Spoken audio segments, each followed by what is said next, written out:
좋더라고요. 집에 가서 읽어볼 시간 없죠? 응? 바쁘시죠? 그래도 읽어봐요 조금씩. 음,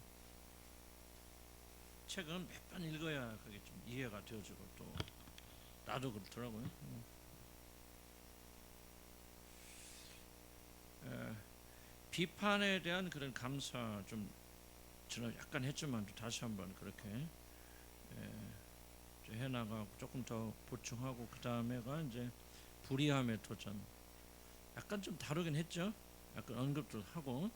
근데 조금 제 방식은 한번 언급하고 또 돌아 또 언급하고 이런 식으로 해서 자꾸 좀 반복하는 제가 스타일이에요. 그래서 한 거 또 한다든가 하지 마세요. 잊어버릴 때 한 게 아니고 그래야만 여러분이 반복하면서 안 잊어버립니다. 한번 했다 끝나버리면 그냥 없어져 버려요. 자, 이 비판과 비판에 대한 최고의 지혜 감사의 말. 두 가지 비판이 있죠. 자기에 대한 비판이고 다른 사람이 자기에 대한 비판이고. 그렇습니다. 비판은 그래요. 무조건 들을 필요도 없고 그렇다고 해서 무조건 피할 필요도 없고 좀 애매모호한 그런 위치에 있는 것은 좀 비판이기도 하지만은 좀 어렵다. 비판 자체가 아주 좀 까다롭고 좀 끈질기게 우리 그래서 우선 첫 번째로 우리가 할 수 있는 것은 그 자기 비판. 사실 우리 자기 비판 많이 하지 표현은 안 하지만은 이게 부족해, 저게 부족해, 이게 잘못, 저거 잘못했어. 또 이랬을 때 우리가 감사가 우리가 굉장히 그것을 변화시켜줘요. 감사가 상황을 변화시켜주니까 어떻게 생각? 그럴 수도 있지만은 감사가 상황을 변화시켜주니 초점 맞추게 되면 이게 또 주술적인 게 돼요. 뭐 주문처럼 감사합니다, 감사합니다 하면 뭐가 잘 됐더라, 뭐 했더라. 그럴 수도 있지만은 사실 여기서 말하거나 진짜 감사의 의미는 그게 아니고 상황은 잘 안 변합니다. 뒤에 이제 나오지만 불공평한 세상에 우리 살고 있기 때문에 우리가 감사한다고 해서 이 세상이 안 바뀌어요. 다만 감사는 불공평하거나 그런 것들을 받아들일 수 있는 준비를 이렇게 준다. 마음의 준비. 여러분 그 상황을 바꾸는 세상을 바꾸는 것이 초점으로 맞춘다면은 굉장히 저는 여러분들이 그 기독교에 대해서 혼란이 일어날 수밖에 없습니다. 그리고 계속 자기 정죄와 자책감에 빠졌으면 내가 도대체 무엇을 잘못해서 이렇게 사나 뭐 하나 좀 연속적인 자기 정죄에 빠질 수밖에 없어서 좀 이걸 세상에 대해서 자기에 대해서 좀 잘 이해할 필요가 있다라고 좀 생각이 되어집니다.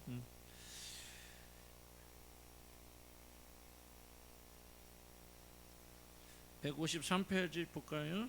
그래서 중간에 보면은 그리스도의 삶이 바로 이런 인간의 실존 가운데서 이루어진 인간의 실존은 뭐냐면 바로 이제 어렵고 힘들고 우리가 주님을 떠났기 때문에 우리가 당하게 되는 많은 어려움을 말하죠. 그런 가운데 이루어지기 때문에 세상은 잘하든 못하든 혹은 옳게 하든 그리게 하든 비난과 시기와 비방이 난무한다. 뭐 정치로 보세요. 뭐 여당 야당 잘하고 못하고 무조건 여당이 한 건 야당이 공격하고 야당이 한 건 무조건 여당이 공격하고 그러니까 서로를 짓밟지 않으면 특히 우리나라 지금 정치를 보면은 좀 그런 것 같아요. 살 수 없는 것. 그래서 이 세상은 미국도 마찬가지. 미국도 뭐 선진국이고 또 뭐 정치가 좀 우리보다 훨씬 더 발전돼 있고 그런 세상이지만 나라지만 그럼에도 불구하고 내가 볼 때는 참 이게 이거 뭐 구멍가게나 미국이나 비슷비슷한 것 같아요. 그러니까 이 세상 자체가 좀 그렇게 해서 일단 서로를 짓밟고 또 비방하고 이제 그런 것들이 난무합니다. 논리와 객관성은 인간 이기심을 확보하기 위한 보조 역할을 할 뿐 공동체 갈등을 해결하지 못한다.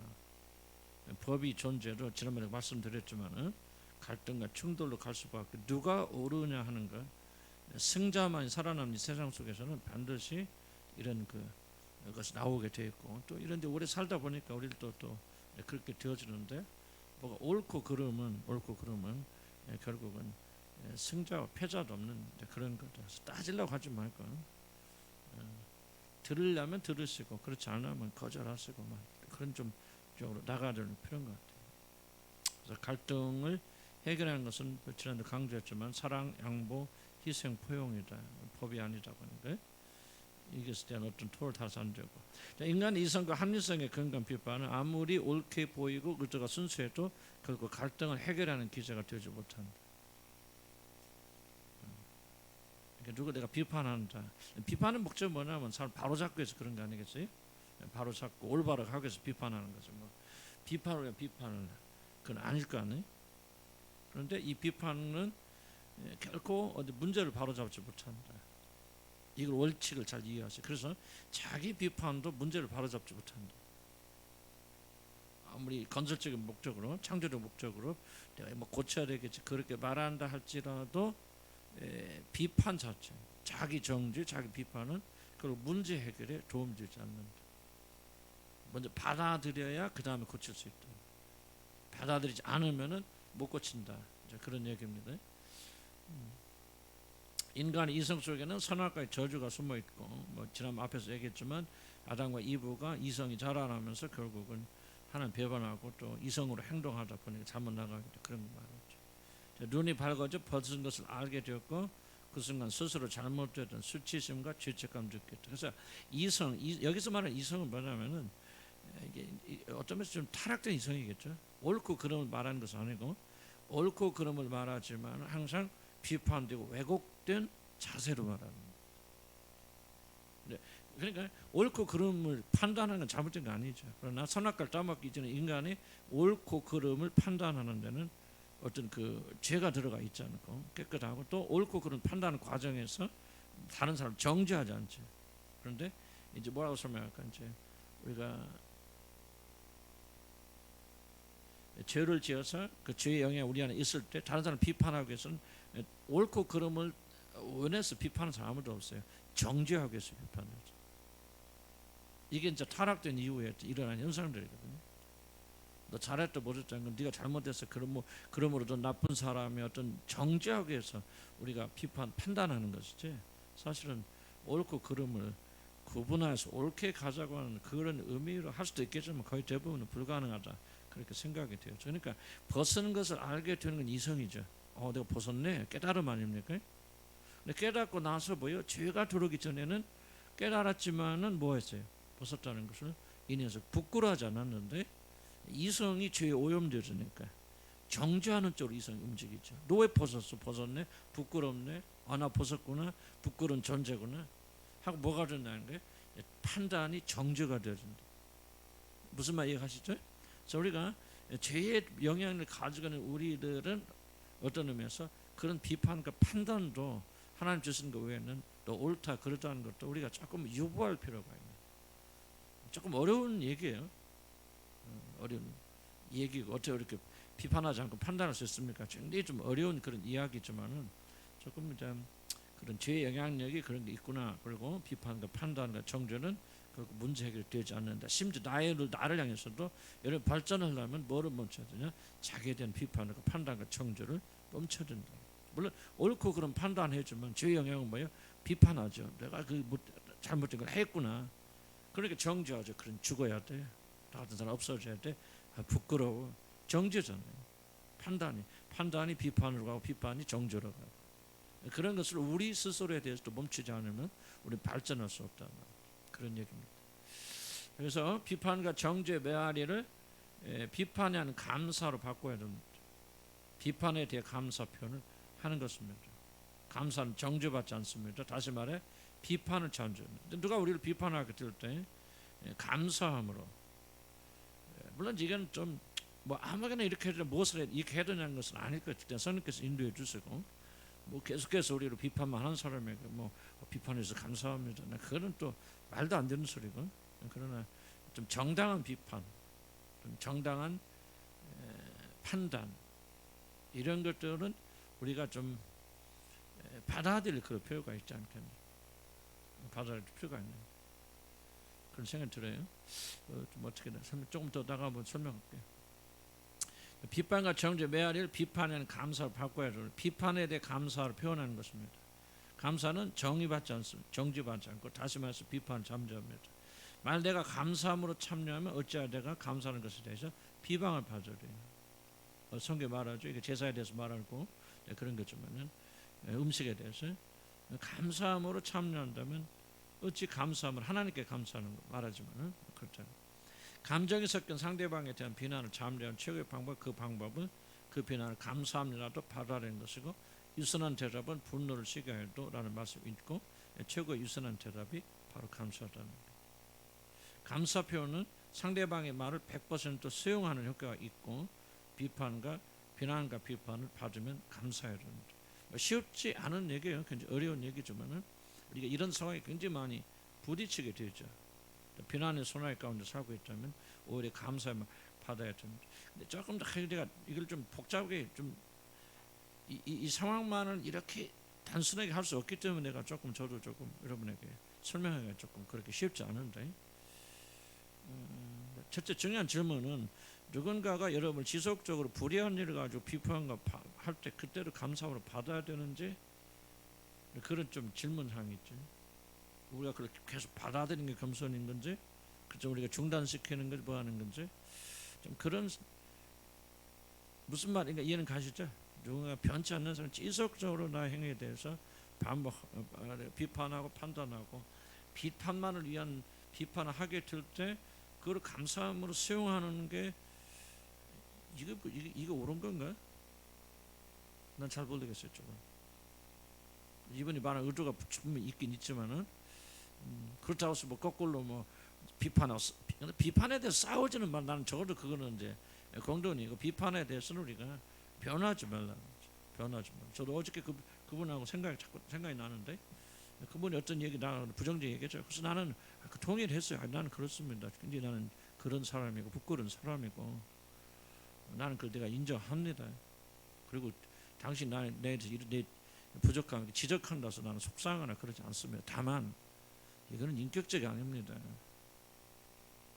그런 얘기를, 그래서 저도 잘 정리를 좀 해 나가는 거죠. 정리해 나가면서 어떤 비판과 비평이 되어질 때 우리가 뭐에 대해서 우리가 수용할 필요가 있냐면, 그 내용에 대해서는 반박하지 않는 것이 좋겠다. 너 나쁘다 그러면 그럼 받아들이면 되죠.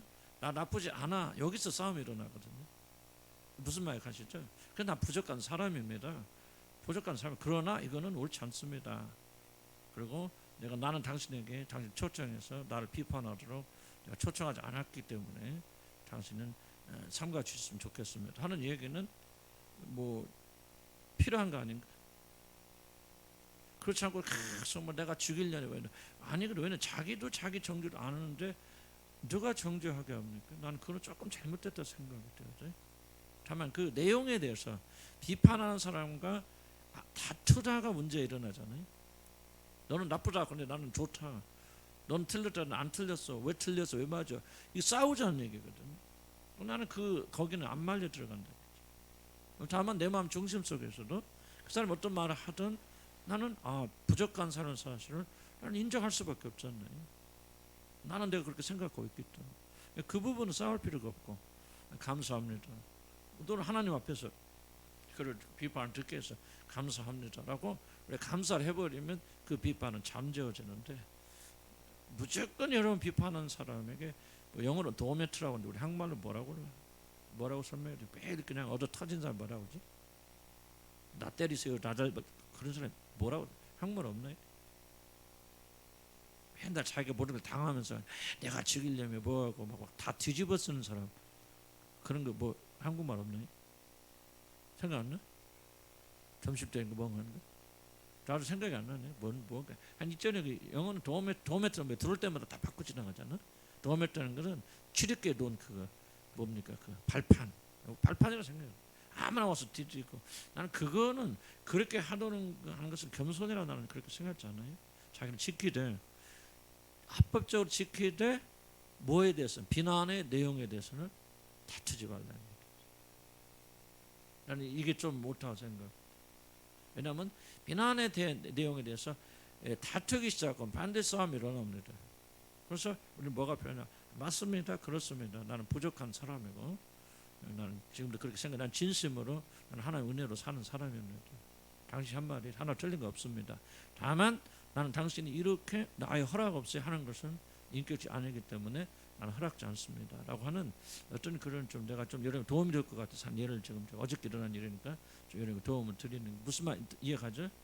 그래서 나는 좀 그리스도인들이 이렇게 자기를 지키고 보호하고 악이 침범할 때 지키되, 그러나 뭐야, 내용에 대해서는 다투죠. 어떤 사람 내용을 다투어서 자기 옳음을 증거하라고 하는데, 나는 그거는 별로 도움이 안 된다 생각하고 옳지 않다고 생각해요. 왜냐하면 나도 틀릴 수 있잖아요. 내 것도 100% 옳습니다. 그리고 상대방의 말을 들을 필요도 있겠죠. 그러나 어떤 그래서 그러니까 이때쯤 나는 지금 이분이 이 말을 하는 게 아닌가, 내가 조금 다 설명 못하지만은 바로 그럴 때 우리가 뭐요, 감사함으로 수용하라는 거죠. 그 비판의 대용. 비판 자체를 수용하라, 비판하는 사람을 수용하라. 뭐 도메트처럼 그냥 누구든지 와서 자기를 공격하더라도 막 날 때리고 날 잡아먹어서 그렇게 하라는 얘기가 아니고, 그걸 말하는 게 아니고, 어떻게 적법하게 내가 비난을 드려야 되는 상황이 되어졌을 때 잘잘못을 따지지 말고, 내가 잘했다 할지라도 그걸 따지지 말고 수용하라는 거죠. 그게 뭐냐, 그게 바로 감사라는 거죠. 이런 비판을 듣기 위해서 감사합니다, 깨닫게 해주셔서 감사합니다, 그렇습니다 하는 감사버를 드리는 거예요. 참 나 같은 사람 주님께서 은혜 주셨어요. 이렇게 살게 주셨습니다. 너무 고맙습니다. 그러면요, 고통할 거 없잖아요. 여러분 이제 그런 다툼이 끝나도 여러분 속에서 뭐가 부글부글 끓냐면, 잘 생각해 보시면 내용 때문에 부글부글 끓어요. 내가 그런 놈이라고? 내가 그랬다고? 저는 전부 그 사람이 던진 말의 내용 가지고 싸운다. 그러면 감사를 받아서, 그래요, 나는 그런 사람입니다고 진심으로. 그렇잖아요. 우리가 뭐 우리 죽일 놈 살리는 거죠. 우리는 죽일 놈 이상 아닌가요? 하나 은혜로 살지. 근데 그거 가지고 밤새 잠 못 자잖아. 그냥 가만히 보니까 이제 내용하고 싸는 거. 그러니까 그걸 동의를 못하니까 그 말 한 사람이 미워지는 거지. 그래서 남편이 뭐라고 말하든지 뭐라고 하면 그냥 동의하세요. 감사하면 그렇게 말해주셔서 너무 여보 고마워요, 이렇게 하면 되잖아. 진실이지. 뭐 아니 우리 천사입니까? 천사 아니잖아요. 우리 결점 다 있잖아요. 문제가 있잖아요. 그래서 다툴 때는 뭐 남편이 또 그럴 때도 있잖아요. 공격할 때 그렇게 있겠죠. 그럴 때는 남편으로서 이렇게 하는 것이 옳으냐 안 옳으냐 그걸 얘기해야지. 남편이 하는 말의 내용이 옳으냐 그러냐 하면 안 돼요. 그 말은 여러분 옳다고 받아주셔야 돼요. 그리고 동의하시고 그렇게 해서 끝내. 거기서는 다투죠. 그럼 다툼밖에 안 나와요. 왜? 너 틀리다 그러면 상대방은 내가 틀렸구나 그렇게 말할까요? 아니죠. 자기가 옳다는 걸 입증하기 위해서 또 논쟁으로 나오죠. 그럼 그 사람도 나를 틀리다 하면 내가 또 가만히 있을까요? 아니죠. 또 논쟁하죠. 지속적으로 끊임없이 싸우는 거예요. 그건 우리가 그냥 딱 잠재우자. 감사합니다. 그렇게 말하면은 우리는 좋겠다는 거죠.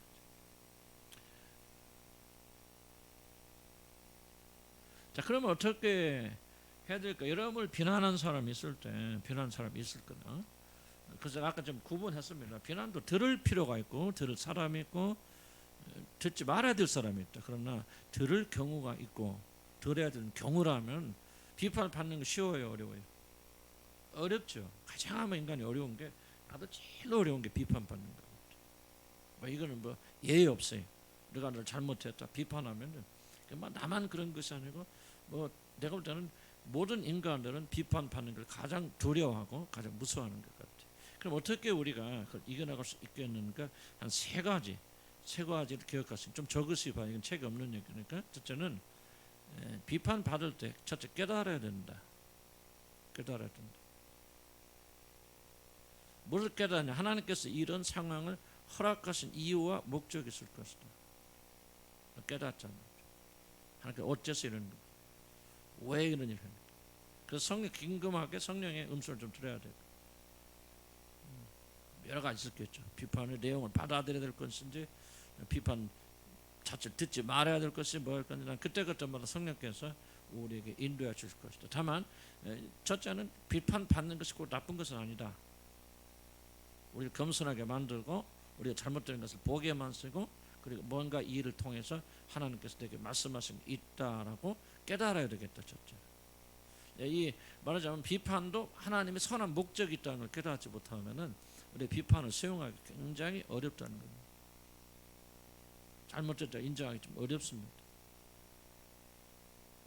그래서 깨달아야 된다. 비판 뒤에는 뭔가 하나님의 선하신 손이 있다. 이 비판을 통해서 나를 이렇게 만들어 가시려고는 하나님의 선하신 목적이 있다. 두 번째 뭘 봅니까? 물론 이게 딱 부딪혀서는 잘 안 돼요. 그래서 여러분들 평소에 이런 생각 자꾸 하고 또 연습하고 그래요. 두 번째는 뭐냐면은 절대 비난하는 사람을 보면 안 된다. 그죠? 비난하는 사람을 어떻게 봐야 됩니까? 도구로 봐야 돼. 도구로. 근데 우리는 어떻게 생각하냐면 그 비난하는 사람을 가해자로 생각하죠. 두 가지요. 도구란 것은 하나님의 도구로 쓰임 받아서 이 비판을 통해서 나를 경계를 주시거나 연단시키는 목적이 있을 것이고, 두 번째는 사단이 공격하고, 사단이 공격하든 하나님 허락하시든 도구는 도구죠. 그래서 우리가 우리를 공격하거나 우리 못 살게 거는 사람 있거든. 그 비판뿐만이 아니라 남편이건 아내가 됐건 도구로 봐야 된다. 그런데 주체로 보잖아요. 자꾸 이 사람이 나를 공격한다 생각하지, 하나님께서 어떤 목적 또는 사단이 어떤 목적을 가지고 나를 공격하는 도구라고 본다. 그렇다면은 도구를 다뤄야 됩니까? 이런 누가 나를 매를 가지고 때리려고 할 때 매를 꺾어야 됩니까? 나를 때린 사람 잡아야 됩니까? 때린 사람을 잡아야죠. 그 싸움의 원리죠. 그러니까 여러분, 누군가 나를 비판하고 다르게 되었을 때, 그래서 나를 어저께 얘기 있지만 나를 그렇게 하고 끝나고 조용히 이제 자기 잠도 잘 안 오면서 내가 하나님 앞에 참 회개했던 그런 부분. 아, 내가 좀 과거에 주술적인 일을 많이 해서 그게 내가 뿌린 씨앗이구나. 다시 한번 또 내가 정말 주님 원하지 않는 주술적인 그런 생활을 했고 신비주의 생활을 했던 것을 다시 한번 주님 고백하고 회개하게 되었어요. 난 이런 질문을 듣고, 왜 그 사람을 나에게 보내셨을까? 무엇 때문에 나를 공격하게 하셨을까? 그랬을 때는 하나님 선하신 뜻이 있을 것 같고, 그래서 그때 내가 좀 어쨌든 내가 잘못 오도하고 잘못 인도한 사람들도 있을 거 아니야. 많았겠죠. 저 밑에 가르침 받고 인생은 다 자기들 책임이겠죠. 그럼에도 불구하고 난 주님 앞에 다시 한번 그때를 회상하면서 좀 무지했던 죄를 용서해 주시고 사람들을 그런 회개를 좀 주님께 드리고 다시 한번 깊이 마음 생각하게 되었죠. 근데 나한테 요구건 뭐건 지금은 그래. 옛날에 막 그 사람 막 그런데 지금은 전혀 그런 건 없어요. 왜? 도구잖아요.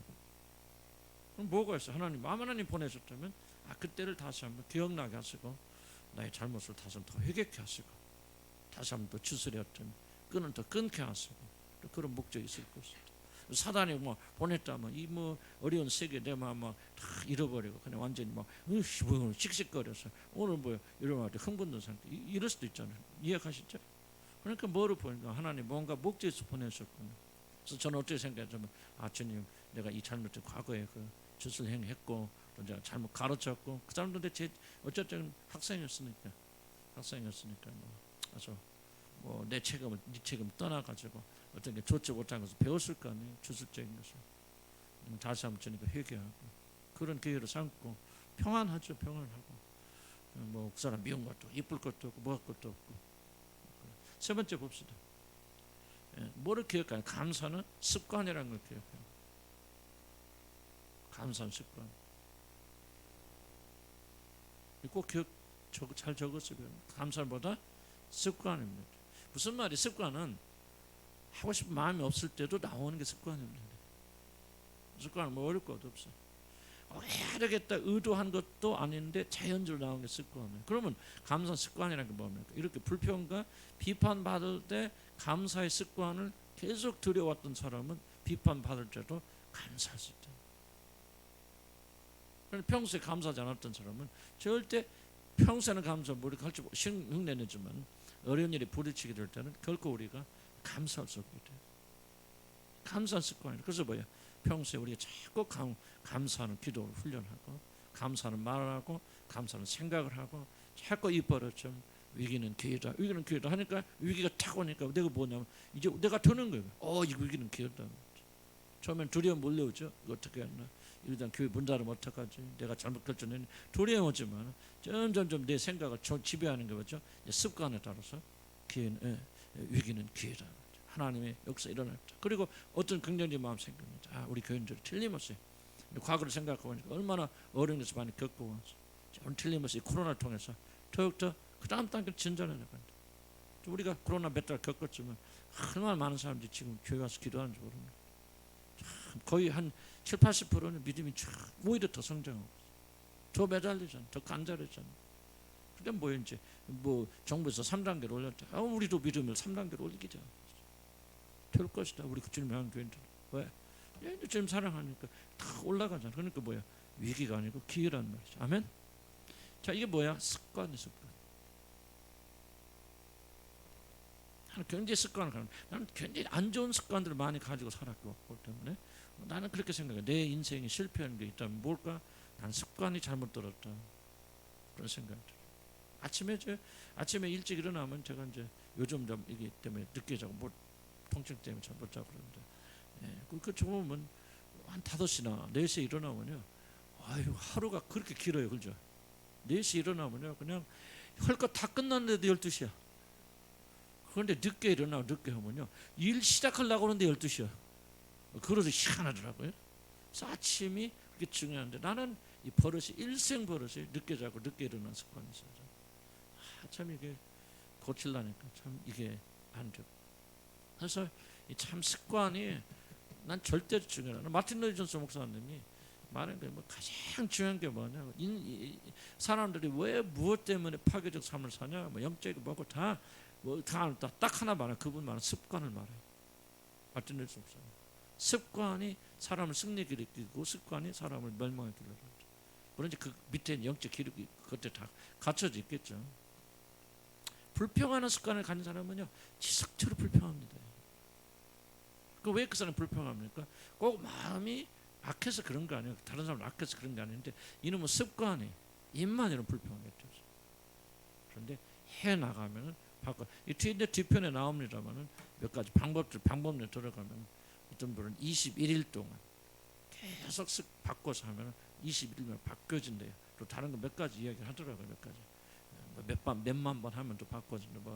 근데 뒤에 이제 나오겠죠. 하여간 3가지 꼭 기억해야 됩니다. 누가 비판받을 때 첫째 뭐예요? 뭐를 깨달아라? 하나님의 목적 있다. 이인가 뭔가 하나님 하실 목적 있고 뜻 있다. 이루실 것이다. 어려운 고난을 만날 때마다요 항상 참고 견뎌. 어렵잖아요. 우리 실패를 경험했다. 나는 결코 위장하고 싶지 않아요. 실패를 경험했는데 막 기쁘고 감사하고 즐겁다. 그런 사람도 있겠지만 나는 그거는 정상이라고 생각하지 않아요. 얼만큼 그 기간이 기나 짧느냐 이 차이죠. 나는 모든 인간은 첫째 실망하고 그리고 분노도 일어나고 당황하고 두렵기도 하는 시간이 있다고 생각이 들었습니다. 그런데 그 고난과 어려움을 이겨낼 수 있는 게 어디서 나오냐? 다른 거 없어요. 바로 이 목적이 하나님은 결코 쓸데없는 것을 우리에게 주실 리가 없다. 뭔가 이 고난은 반드시 목적이 있다는 것을 우리 깨달을 때만이 우리 고난이 이길 수 있어요. 이것을 그리스도인들은 이걸 그 목적이 뭡니까? 우리는 알죠. 합력과 선을 이루어 주십니다. 마다의 형사를 이루어 나갔습니다. 그 나라의 영광의 날 들어갈 때 그날 영광에 나가는 상속자들도 부족함이 없는 우리를 훈련시키기 위해서 우리에게 어려움을 주신다 하는 것을 우리는 알죠. 이 목적을 알고 견뎌나가는 게 믿음이죠. 이 목적도 아무것도 없고 그냥 나는 어쩔 걱정 그냥 아무것도 그런 거 없습니다 하는 것은요 나는 내가 몰라요. 나는 그런 분은 있는지 모르겠지만 그런 분들은 이건 완전히 난 비정상이라고 생각하고 그 사람은 신앙이 하나도 없는 사람이라고 생각합니다. 그리고 온전히 문제를 부인하는 사람들이에요. 고민해야 되고 두려워야 되고 수치스러워야 돼요. 그럼 우리 인정할 필요해요. 그러나 우리는 뭐예요? 그리스도인들은 그걸 극복하도록 이런 부름 받았죠. 그런 문제를 하나 느끼지 못하는 그런 마취제가 기독교가 아닙니다. 고통스러워요. 고통스러워야 하나님 더 찾죠. 고통스러워야 겸손해지지. 고통 안 스러워 어때요? 겸손해진가 인간들이? 그래서 항상 뭐를 기억하나? 고난에는 따릅시다. 고난에는 목적이 있다. 크게 하면 시작. 고난에는 목적이 있다. 고난에는 목적이 있다. 어려운 목적이 있다. 그러니까 비판을 받는 것도 목적이 있다. 그런데 막상 비판 받으면은 쉬워요, 어려워요? 어렵죠. 그래서 평소에 자꾸 이렇게 많이 생각하고 말해야 돼요. 그럼 조금 나와요. 10개 하면 하나 나와. 그럼 100개 하면 10개 나와요. 그러다 어느 날 가보면 그런 비판 앞에서도 우리가 이 목적을 다 기억하면서 감사합니다. 인정해버리는 거예요. 그래, 나 잘못해. 그런 사람이에요. 나도 나도 끝나고 그 사람도 할 말이 없죠. 아 그렇다는데 뭐 할 말이 뭐가 있어? 너도 나쁜 놈이지. 네 그래 난 죽일 놈이에요. 그렇게 말하는데 뭘 싸울 거 있나? 어? 아 그 생각해봐. 너 나쁜 년이지. 그런데 뭐라고 대답해? 난 나쁜 년일 뿐만 아니라 죽일 년이에요. 그러면 싸울 게 없잖아. 이걸 인정 안 하려고 하니까 싸움이 일어난 거야. 중요한 것은 뭐냐면 그러고 나서 우리를 이제 이번에 깊이 말하지 않지만 중요한 게 하나 있습니다. 그러면도 인정하는 것과 동의하는 것은 다릅니다. 굉장히 당연합니다. 인정하는 것과 동의하는 건 다릅니다. 좀 말이지 말장난 같기도 하다. 나 지금 말하면서도 인정이고 동의하는 아니 거꾸로 했을 동의하는 것과 인정하는 다르다. 제가 말하고 싶은 내용은 뭐냐면 예 그렇습니다 하고 내가 동의한다 할지라도 내가 실제로 그런 사람이라 꼭 인정하고 그 사람의 말을 내가 가슴에 품고 귀로할 필요 없다는 얘기죠. 그럴 필요 없다는 거죠. 왜? 내가 옳고 그러면 누구만이 판단하십니까? 하나님도 판단하지. 하나님도 정죄하지 않는데. 그래서 우리는 뭐라 했냐면 비판하는 사람에게 정죄의 역할까지는 맡기지 말라고. 그럼 비판하냐? 좋다. 난 받아들인다. 그런 면도 있다. 그러나 너무 너 죽일 놈이지. 그거 받아들이지 말라는 얘기죠. 그럼 딱 끊으시 바랍니다. 나는 물론 당신이 생각한 잘못되고 모자란 것도 있고 비판받아 마땅하지만 그렇다고 당신이 생각하는 건 죽일 사람 아닙니다. 그 말은 나는 수용하지 않습니다. 딱 끊어버리라는 얘기죠. 그리고 여러분 마음 스스로도 뭡니까? 잘못했다고 죽일 놈입니까? 생각해 보세요. 근데 많은 사람들이 그 말을 가지고 상처를 받았어요. 가지고 가서 자기를 죽이려고 그래요. 정죄합니다. 무슨 말인가 아시죠? 나는 실패자야, 부끄러운 사람, 나는 사람 죽어야 돼, 뭐 해야 돼. 자기 정죄에 빠진다는 말이죠. 이게 뭐예요? 사단에 하는 거죠. 우리는 조금 성숙한 사람들은 딱 구분해요. 동의하지만은 인정하지 않는 거예요. 그래 나 문제 있어. 그러나 뭐요? 나는 하나님의 그래서 하나님 은혜 가운데 삽니다. 나 부끄럽지 않아요. 나 이렇게 연약하고 부족한 사람이지만 이 부족함 때문에 주님이 나를 사랑하시고 이끌어 가십니다. 나는 행복합니다. 감사합니다. 그 사람 말을 동의를 하지만은 그런데도 불구하고 여러분이 그 말을 받아들여 상처받지 말라는 거예요. 그러려면 뭐예요? 속사람 강건해지겠죠. 그렇죠. 속사람 강건해져 우리가 다 치밀 건 치밀죠. 동의하면서도 끊을 건 딱 끊는 이게 바로 성령의 능력 안에서 속사람이 강건해진다고 하는 거죠. 싸울 필요 없다는 거죠.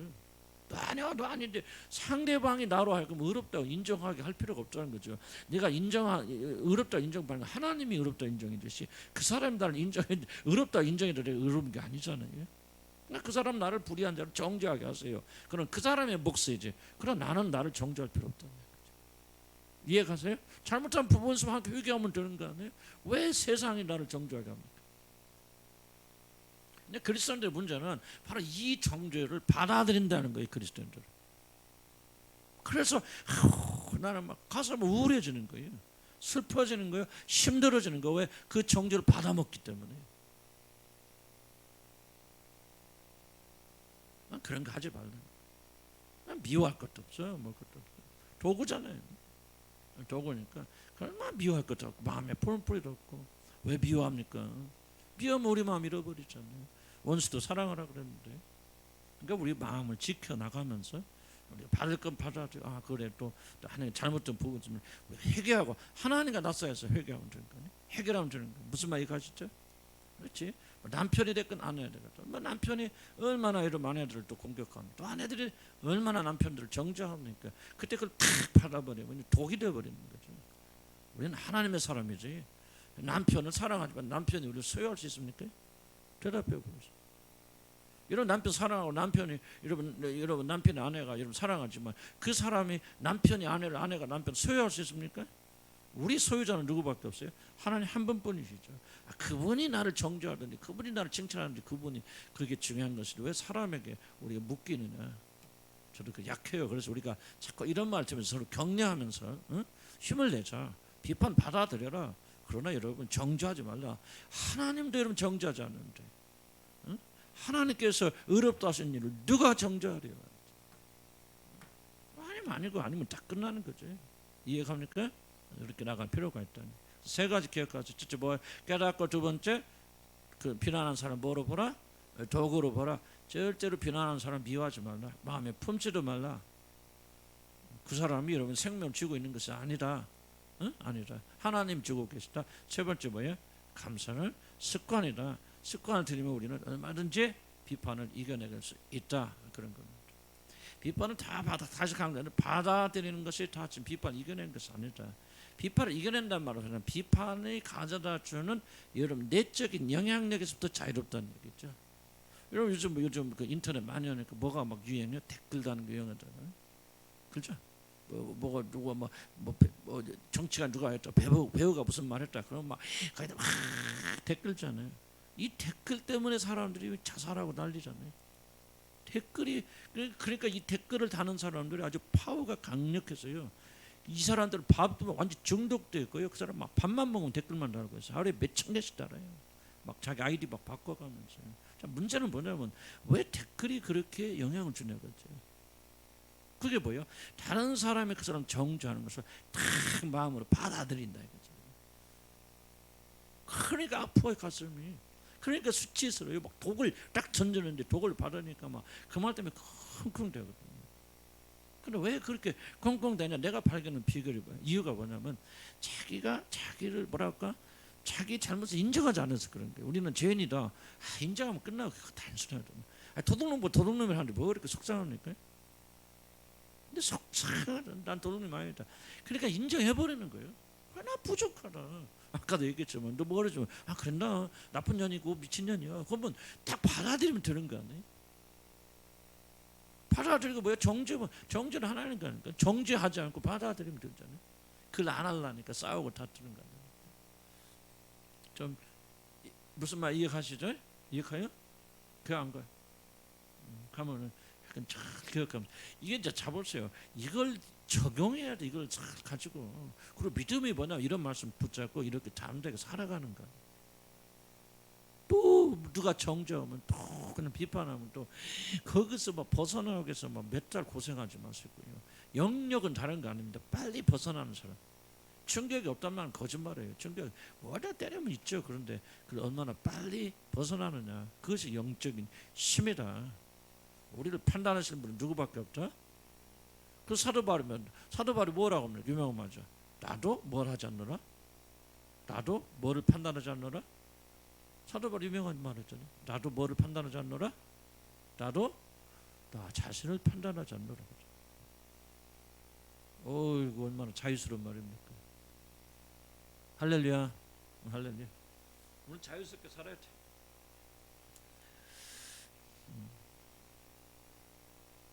155페이지 보면 그래서 감사하는 말을 자꾸 하고요. 받아들이시고 특히 하나님께 감사하고 그런 비판을 듣게 해주셔서 감사하고 비판을 해서 깨닫게 해주신 감사합니다. 그 전에 에베소 5장 3절에 온갖 더러운 것과 탐욕은 너희 중에서 이름조차 부르지 말고 성령에 맞다면 누참과 어리석은 말 희롱하는 말이 마땅치 않고 오히려 뭐하는 말 하라? 비난이나 비판으로 무너질 수 있는 공동체를 감사로 세울 수 있다. 상호 대화에서 갈등과 불화로 치달을 수 있는 상황을 마무리 짓는 것 역시 감사. 감사합니다. 그런 말 해주셔서 고맙네요. 응? 그렇잖아요. 이렇게 틀리면 해주셔서 감사. 나는 우리 교회는 뭐 되게 그렇지만 어떤 분들은 이렇게 지적해 주시면요. 이런 분들 우리 교회는 많아요. 목사님, 사모님 이렇게 깨닫게 해주셔서 감사합니다. 얼마나 아름답습니까? 뭐 우리가 잘나서 그렇습니까? 성령께서 인도해 주시면 또 평소 생활하면서 좀 여러분이 유익되는 말하면 어떤 사람은요 킹하고 말하고 대답도 안 하고 미안하다 소리 안고 가는 사람도 있어요. 교만한 사람들이지. 그런데 어떤 사람들은 되게 우리 교인들은 그래요. 목사님, 사모님 좋은 말 해주셔서 감사합니다. 제가 고치겠습니다. 나는 우리 교인들이 참 훌륭하다고 생각하는 게 뭐냐면 바로 그런 자세를 볼 때 나는 우리 교인들이 굉장히 지적으로 뛰어난 그런 교인들은 아니지만 나는 훌륭하다고 생각해요. 나는 오히려 대학 교수들보다 낫다 생각해요. 그렇게 말씀합니다. 내 말이 사모님 말이 맞고 틀리를 떠나서 어쨌든 우리가 사랑하는 마음으로 이런 잘못을 지적해주고 고쳐주면 그럼 뭐 이런 감사함으로 받아야잖아요. 근데 우리 교인들은 되게 감사함으로 받아요. 좀 속은 불편하겠지. 틀렸단 말 들으면서 기분 좋은 건 푼수지. 난 그거는 잘못된 거예요.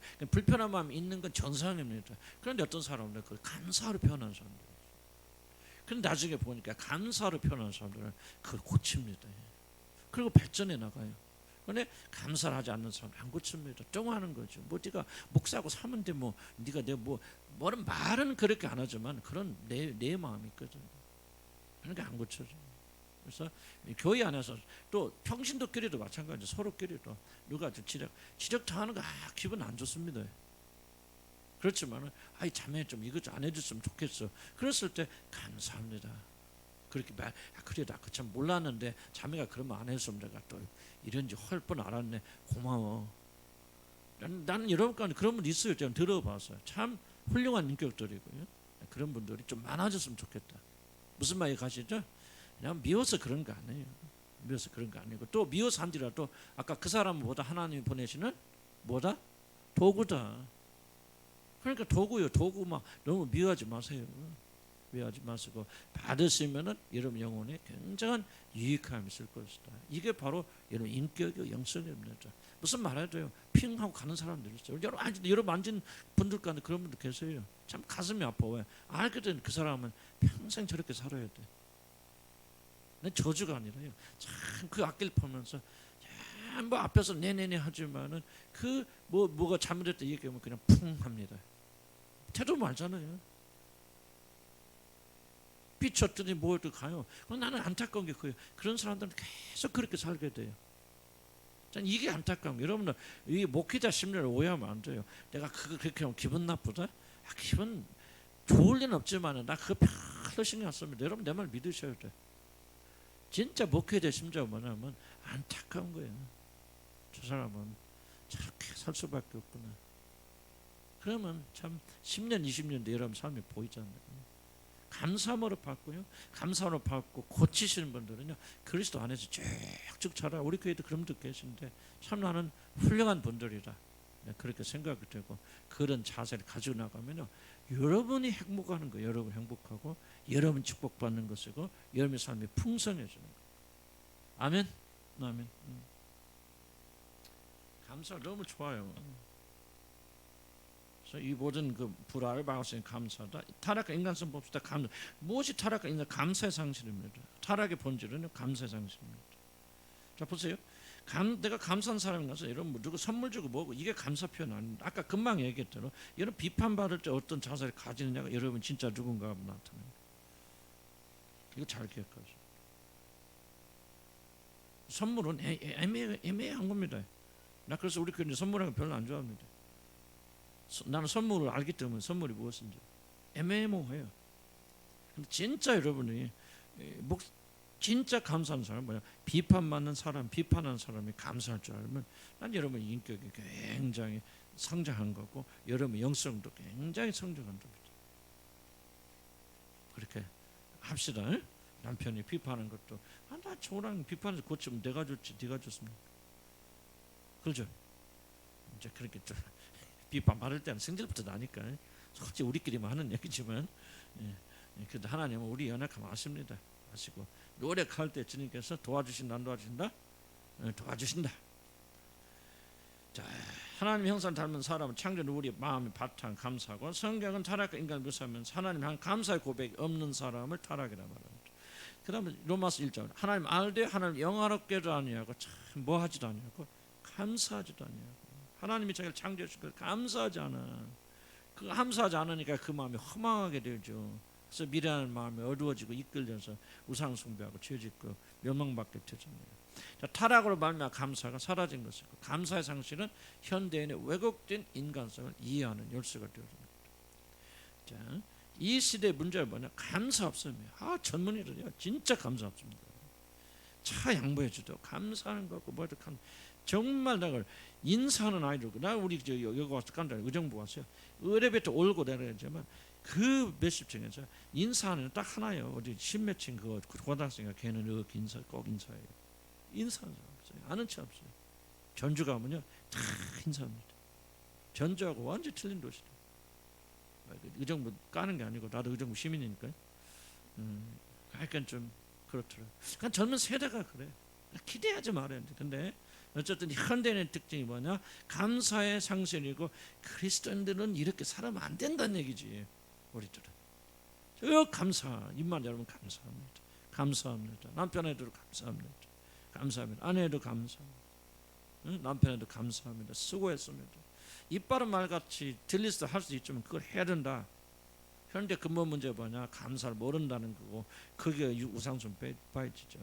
우리 매일같이 메스크볼 통해 파괴된 인간의 모습을 접합니다. 우산 때문에 우산 뭐요? 뭔데? 응? 우산 때문에 법정 다툼 벌이는 부모 살인하고 이런 것들 전부 다 감사. 주신 것보다 주지 않은 것에 불평하고 불만하고 감사하지 않냐고 막 그랬잖아요. 어떤 자매도 그랬잖아요. 그죠? 집사라고 뭘또 막 해줬다며 어머니가. 그 감사했어 가서? 진짜. 근데 감사하게 생각해야 돼요. 감사하게 생각 비교하면 안 되고. 정말 감사하잖아요. 얼마나 감사해. 그렇게 되면 뭐예요? 감사하지 않으면 허망해져서 부끄러운 짓을 많이 하게 된다. 이제 그런 거 158페이지랑 쭉 넘어가. 여기는 좀 그렇고. 그래서 감사가 이런 거. 애완견 그런 문제 나왔는데 제가 지난번 그냥 넘어갔습니다. 애완견 문화 관심 있는 분들 한번 읽어보시기 바라고요. 자, 불의함에 도전한 감사. 화장실 안 가도 되죠? 가요? 가실 분은 지금 한 30분 지났으니 갔다 올 거예요? 괜찮아요? 개인적으로 필요하시면 살짝 갔다 오시기 바랍니다. 불의함에 도전한 감사의 내용 전체 내용이 이렇습니다. 우리가 사는 세상은 불공평한 세상입니다. 여러분이 불공평한 세상을 불공평한 세상으로 받아들이지 않으면은 결코 여러분 이 세상에 살기 어렵습니다. 굉장히 불공평한 세상. 그래서 이 세상에 사는 것 자체는 전부 불공평이 일어나기 때문에 그것을 여러분이 받아들이지 않으면 화평이 일어나지 않습니다. 그걸 지금 굉장히 강조하는 거죠. 162페이지 보면요. 감사의 힘은 받아들일 수 있는 능력이 있다는 거예요. 감사 받아들인 거죠. 환경 받아들인 거죠. 내 형편도 감사한다는 말은 있는 그대로 촉하고 받아들인다는 거죠. 감사 모든 파워는 어디서 나오냐? 능력에서 나온다. 사람은 기본적으로 좋은 것을 받은 감사도 표현하죠. 좋음에도 좋다고 제대로 표현하지 못하는 주변머리 없는 사람도 많죠. 그런데 마음이 건강한 사람은 좋은 것뿐만 아니라 뭣도 받아들인다. 나쁜 것도 받아들인다. 사실 나쁜 건 아니죠. 이것이 유익이 되는 거지만 우리가 겉으로 보기에 우리가 집어삼키기에 나쁜 거 어려운 거. 약 먹을 때 쓰잖아요. 약이 좋은 거 나쁜 거예요. 좋지만은 먹을 때는 쓰잖아. 그런 거 똑같죠. 사실 세상은 우리에게 우호적이지 않은데 그 악하고 험한 세상을 받아들일 수 있다면 대단한 인격이다. 이 감사의 내용이 결코 쉬운 거 아닙니다. 왜냐하면 이거 보세요. 세상을 있는 그대로 받아들인다는 얘기가 굉장히 요새 좀 속된 말하면 인생의 도트가 되지 않은 이건 어려운 얘기입니다.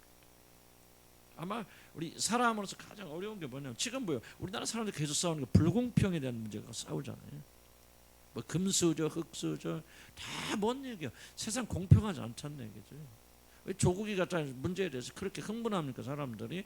공평하지 않다는 거죠. 많은 사람이 더 많이 가지려고 그러니까 어떻게든지 그걸 끌어내리고 해서 어떻게 하자는 거예요? 공평한 세상을 만들자. 이런 그런 개념들이거든요. 세상은 그렇게 공평하지 않은 것들. 사실 세상은 우리가 우호적이지 않은데 그 악하고 험난 세상을 받아들일 수 있다면 정말 대단한 일이다. 왜 우호적이 아닙니까? 그게 163페이지 넘어 설명하는 거죠. 왜 우호적이지 않습니까? 제가 계속 강조해 보면 이 세상은 누가 통치한다? 사단이 통치한다. 물론 하나님 왕이시고 하나님이 사단이 통치하도록 허락하셨다는 의미에서 하나님 통치하시죠. 그리고 어떤 사단이 아무리라도 하나님이 이거 해서는 안 돼. 욥도 건들면 안 돼. 목숨 뺏어가면 안 돼. 이렇게 하나님이 사단의 모든 일을 제한하시는 의미에서 통치하시지만은 그 범위 안에서 사단은 이 세상을 자기 마음대로 통치할 수 있는 권한을 가지고 있고 그렇게 통치하는 게 사단이지. 그럼 사단이 통치하는 세상에서 사단이 통치하는데 아니 어떻게 세상이 공평하게 기대합니까? 어떻게 이 세상이 평화롭기를 기대합니까? 그러니까 전부 이거는 우리가 신학적으로 세상을 이해하지 못하면 이 세상을 이해할 수 없어요. 그래서 많은 사람들 어떻게 생각합니까? 이 세상은 공평한 세상인데 교육이 부족하고 교육이 안 돼서 이렇게 되었어. 그러니까 교육을 많이 시키면 이 세상은 정의롭고 공의로운 세상이 될 거야. 그래서 교육에 엄청난 투자하잖아요. 그게 공의롭고 정의로운 세상이 됩니까? 부가 평등해지면은 모든 사람이 같이 잘 살게 되어지면 이 세상의 모든 불의는 사라질 거예요. 공산주의 나오죠. 근데 공산주의가 가장 불의한 불공평한데 공산주의 아니에요? 무엇으로 세상이 공평해집니까? 뭐 죽었다 깨나다니까 무슨 계획을 안 되고 유엔을 만들고 막 나라도 연합하고 유명한 대통령이 나오고 막 미국 같은 강력한 나라가 나오는데 세상은요. 세상에 왜? 세상은 사탄이 통치하는데 어떻게 잘하길 바랍니까? 우리는 너무나도 보이지 않기 때문에 사탄이 이 세상을 통치한다는 사실을 잘 기억하지 않고 잊어버립니다. 이 세상은 절대 평화로울 수 없고요. 이 세상은 절대 뭐랄까 공평할 수 없어요. 이 세상은 불의합니다. 굉장히 불의합니다. 돈 많은 사람 돈 많이 가지고 가난한 사람은요 집도 못 삽니다. 이게 어떻게 공평한 세상입니까? 가난한 사람도 돈 막 사야죠. 근데 못 사요. 부자들은 그냥 돈이 더 많아져 어떻게 할지 몰라요. 서울대요 옛날에는 공부 잘하고 가난해도 열심히 공부한 친구들 근데 서울대 지금은 서울대 강남 출신 아니면 못 들어갑니다. 계속 부한 사람 부한 거예요. 태어날 때요 부잣집한테는 못 태어나요. 어림도 없습니다. 그럼 뭐예요? 이 세상은 불공평한 세상입니다. 그런데 문제는 뭐냐면 이 불공평한 세상에 대해서 불평하고 불만하며 살 건지 왜 세상이 이래? 왜 나는 금수를 타고내지 못해서 왜 정치하는 사람은 이래 뭐하는 사람 왜 교회도 뭐 우리 교회는 안 그러지만 또 그런 분 있을지 누가 알아? 또 우리 교회도 뭐 헌금 많이 내는 사람 나는 그래서 내가 헌금 안 치다 봐요. 나 누가 헌금 많이 내는지 다 몰라. 여러분 10월주 내는지 아는지 하나님과 여러분 사이지 내가 왜 목사에 개입합니까? 감상 얼마 하는지 뭐는 다 몰라. 그냥 나는 그냥 월급 꼬박꼬박 갖다 주면 아멘 감사합니다. 그렇지? 왜 그래? 내가 왜 안 봐요? 그러니까 불공평한 게 되잖아. 아무래도 헌금 많은 사람들 의지고 뭘 그렇게 나는 인간인데 안 되겠습니까? 그러니까 심지어 교회 안에도 불공평합니다. 교회 안에도요 이렇게 세상 출산들 이건 뭐 어디 교회 그래서 우리 교회는 조직도 없으니까 좀 편하긴 하지만 조직 해보세요. 전부 그렇게 흘러요. 그러니까 불공평한 세상이에요. 그럼 선택은 뭐냐? 불공평한 세상에서 불평하며 살 것인가? 그렇지 않으면 불공평하다는 사실을 받아들이고 그 안에서 창조적으로 살 것인가? 이 차이밖에 없어요. 여러분들이 불공평한 삶을 여러분 누구는 뭐 아유 없어. 여러분 벌써 여러분 집에 태어났을 때 남자들 대학교 가고 뭐하고 부모들이 잘 공부도 시키고 그래서 지금 오빠나 누구를 오빠나 동생은 남들은 그 사회적으로 성공해서 잘 살고 있고 나는 뭐 배운 것도 없고 식모처럼 이렇게 살다가 이렇게 지금도 고생하고 있고 그럼 공평해 불공평해 그게 불공평하죠. 불공평한 세상을 바라보면서 불공평한 부모를 바라보면서 내가 계속적으로 불만하고 불평하고 나는 왜 이런 삶을 살았지 하고 이런 원망 불평하다가 그렇게 죽어갈 것인지 그렇지 않으면 그래 불공평 세상은 불공평해. 이게 세상이야. 사단이 다르지 이렇게 하는 세상이 다를 수 있겠어. 그렇게 받아들이고 거기에 맞춰서 승리하며 살아갈 거. 이 두 가지 선택밖에 없다. 근데 이게 쉽지 않아요. 이거 받아들이는 게. 저도 때로는 정말 이런 생각 올라오죠. 정말 야 이거만 누구는 뭐 응? 서울에 아파트 한 채 있으면 20억이라면 20억이 뭐요? 나는 2억도 없는데 예를 들면 그럼 공평이 불공평이 의정부 시민들이니까 의정부에서 제일 삐까삐까한 건 아파트 샀다 3억이야. 똑같은 아파트가 서울 가는 20억이야. 공평이 불공평이 그럼 그것 때문에 어째서 나는 막 의정부다 그때 무슨 동에다가 잠실 거기다가 지나갔는데 그 그냥 너는 이러고 불평하면 살 것입니까? 아 그래 불공평한 세상을 여러분 받아들이고 여러분이 창조 살 것인가를 여러분들이 결정해야 된다. 행복은 여기에 달려있다. 불의함에 도전한 감사 거예요. 모두 받아들이겠습니다. 그렇습니다. 불의한 것도 불공평한 것도 나는 그것을 그냥 받아들이고 그렇게 살겠습니다. 그래도 감사해요. 지금 이 163편 쭉 말하는 게 그 세상의 불공평에 대해서 말하고 있습니다. 그다음에 164페이지 넘어가면, 그래서 우리가 이제 하나님께 이제 실망하게 되죠. 그래서 중간에 보면 사춘기 아이처럼 우리도 하나님께 실망하고 대드는 때가 많이 있다는 거죠. 아담과 이브가 하나님의 징계로 주어진 이 세상의 모든 환경과 결과를 대하는 자세가 사춘기 아이들의 모습과 닮아 있습니다. 우리는 뭐요? 낙원에서 쫓겨났어. 그래서 사단이 지금 통치하는 나라에서 와. 그럼 고생하는 건 너무너무 당연한 거죠. 그럼 우리가 죄짓고 그렇게 하고 하나님께 원망하고 불평할 수가 없잖아요. 좀 크게 생각할 필요가 있다는 거죠. 그래서 우리가 신학이 중요하다는 것은 세상이 지금 뭔가, 누가 세상 통치하고 있는가, 왜 이 세상에는 이 고난이 끊이지 않는가, 하나님이 잘못인가, 우리 잘못인가, 사단이 잘못인가 하는 이 신학적인 것을 큰 태도로 이해하셔야 돼요. 자기 문제면 이것만 바라보면서 나는 왜 이렇게 살까 해답 안 생깁니다. 그래서 여러분 아무리 노력하고 아무리 힘을 써도요, 여러분 이 세상 불공평해요. 여러분 열심히 일하면요 더 큰 사기꾼이 있어요. 여러분 열심히 일한 거 다 뺏어간 놈은 잘 살고 있고 나는 힘들어. 왜 그래요? 세상이 그런 세상이. 그럼 이게 정상으로 받아들이는 거예요. 세상은 그런 세상이에요. 그러니까 빚진 놈은 돈 빌려간 놈은 편히 자고, 빚진 사람은 잠 못 자고, 어떤 사람은 자살하고. 그럼 뭐가 공평한가? 그거 마음 끓이고 살 거예요? 그렇지 않으면 세상이 원래 이래, 다 그래 하고 그냥 접어버리고 우리는 하나님의 뜻에 따라서 살 것인가? 이것이 굉장히 중요합니다. 이제 내가 왜 이걸 계속 강조하냐면, 여러분의 마음 속에는 바로 지금 여기서 말하는 큰 전제들, 세상이 불공평한 세상이라는 것을 아직도 받아들이지 못합니다. 자, 그럼 왜 이게 못 받아들일까? 지금 어떤 문제에 걸려 있길래 이 사람이 이렇게 못 받아들일까? 왜 이렇게 계속 생각할까요?